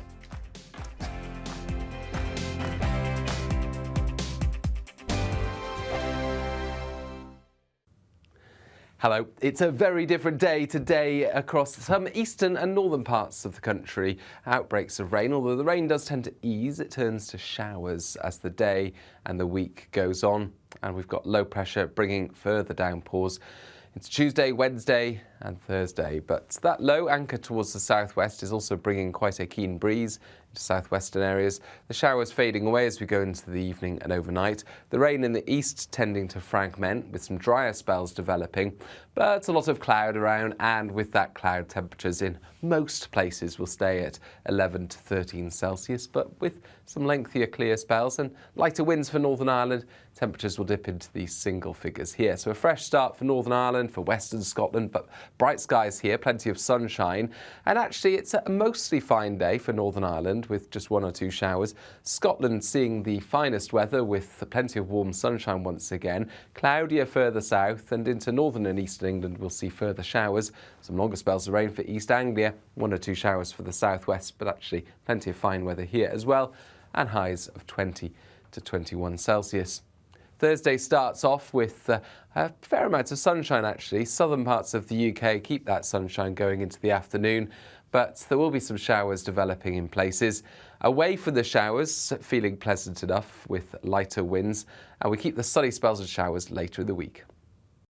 We're GB News, and we come from a proud tradition of British journalism. That's why I'm so excited to be here. It's something so new. The first news channel to be launched in Britain in over 30 years. Launched to represent the views of the British people. To go where other broadcasters refuse to go. How did you find out about the story in the first place? Launched with one aim. To be the fearless champion of Britain. It's an absolutely fantastic atmosphere here. This is GB News. GB News, Britain's news channel. Are the newspapers getting you down? My wife didn't divorce me that month. Struggling to separate the wheat from the chaff? I know that it's a bit of a circus at the best of times. Well, don't worry. Headliners has got you covered. We'll take the burden of reading the day's news, and if we get depressed, who cares? It's an occupational hazard, frankly. That's Headliners on GB News from 11 p.m. till midnight, and the following morning, 5 till 6 a.m. on GB News, the comedy channel. Nah, just kidding. Britain's news channel.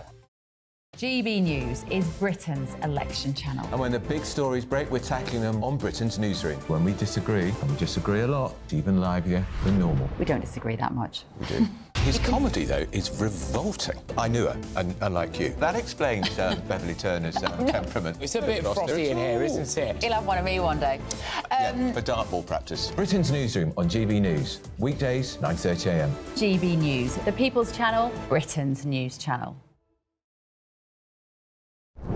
I'm Christopher Hope. And I'm Gloria Di Piero, bringing you PMQ's live here on GB News. Whenever Parliament is in session on a Wednesday at midday, we'll bring you live coverage of Prime Minister's questions. We'll be asking our viewers and listeners to submit the questions that they would like to put to the Prime Minister, and we'll put that to our panel of top politicians in our Westminster studio. That's PMQ's live here on GB News, Britain's election channel.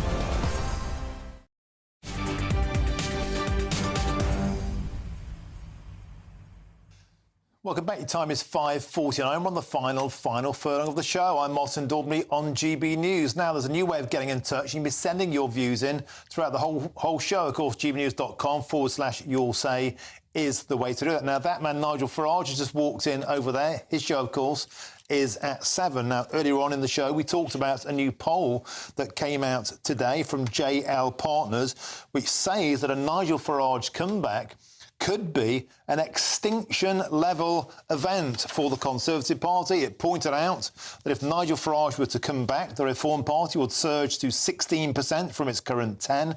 Meanwhile, the Labour Party would decrease from 45% to 41%, but still be the wave favourites. And the Conservatives go down from 25% to 21%, beg your pardon. Interestingly, both of the big two parties losing 4 percentile over to Reform. So a lot of you have been getting in touch about the prospect of Mr Farage returning to frontline politics.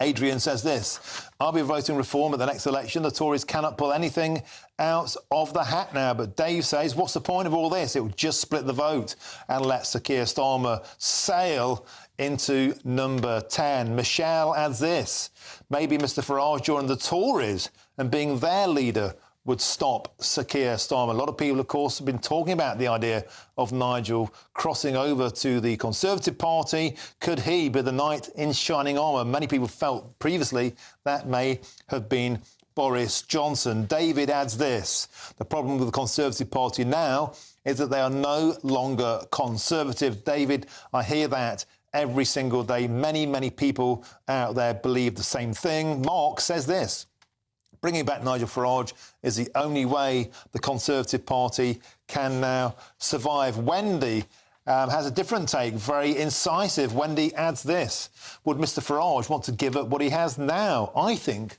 he'll wait to see if Donald Trump wins in America. But if he does decide to throw his hat in the ring, it will probably be with Reform. And finally, on this topic, Malcolm adds this: Farage wouldn't be great as an MP, as he would actually have something to do and stick with it. All he has ever done, even going back to his EU days, is to criticise others. There we go, a balanced set of views.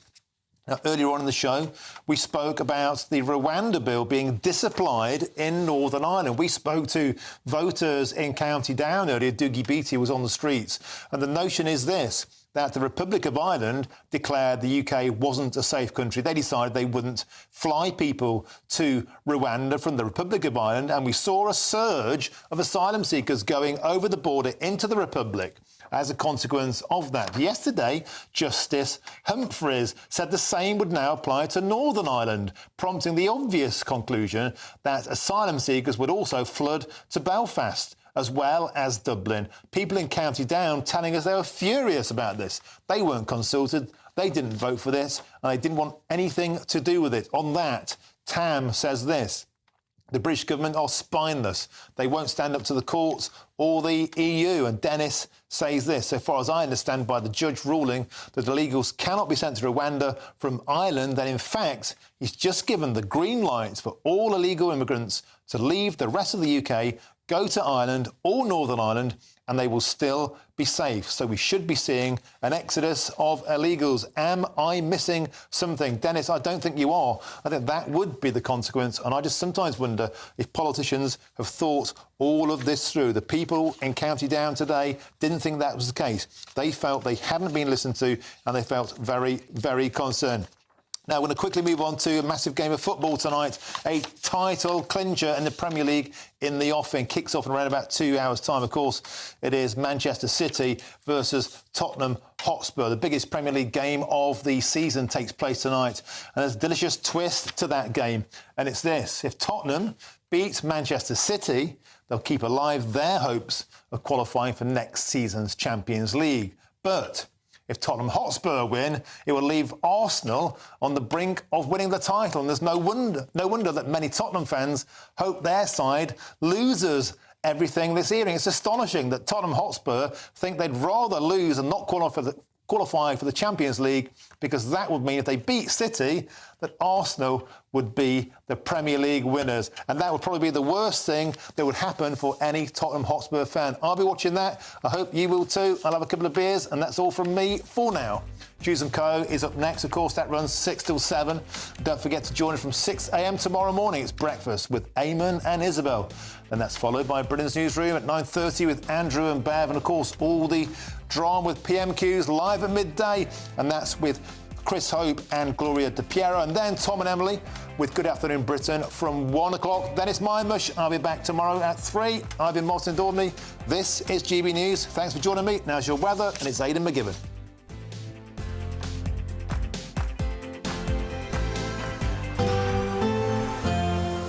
A brighter outlook with Box Solar, sponsors of weather on GB News. Hello. It's a very different day today across some eastern and northern parts of the country. Outbreaks of rain, although the rain does tend to ease, it turns to showers as the day and the week goes on. And we've got low pressure bringing further downpours. It's Tuesday, Wednesday and Thursday, but that low anchor towards the southwest is also bringing quite a keen breeze into southwestern areas. The showers fading away as we go into the evening and overnight. The rain in the east tending to fragment with some drier spells developing, but a lot of cloud around, and with that cloud, temperatures in most places will stay at 11 to 13 Celsius, but with some lengthier clear spells and lighter winds for Northern Ireland, temperatures will dip into these single figures here. So a fresh start for Northern Ireland, for Western Scotland, but bright skies here, plenty of sunshine, and actually it's a mostly fine day for Northern Ireland with just 1 or 2 showers. Scotland seeing the finest weather with plenty of warm sunshine once again. Cloudier further south, and into northern and eastern England we'll see further showers. Some longer spells of rain for East Anglia, 1 or 2 showers for the southwest, but actually plenty of fine weather here as well, and highs of 20 to 21 Celsius. Thursday starts off with a fair amount of sunshine, actually. Southern parts of the UK keep that sunshine going into the afternoon, but there will be some showers developing in places. Away from the showers, feeling pleasant enough with lighter winds, and we keep the sunny spells and showers late. That warm feeling inside from Boxed Boilers, sponsors of weather on GB News.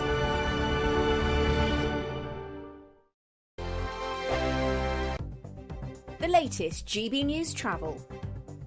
Good evening, I'm Johnny Ratner with your latest. West of Glasgow city centre, the Clyde Tunnel remains shut on the northbound carriageway at the scene of a collision where emergency services remain inside the tunnel. That's causing queues back onto the M8.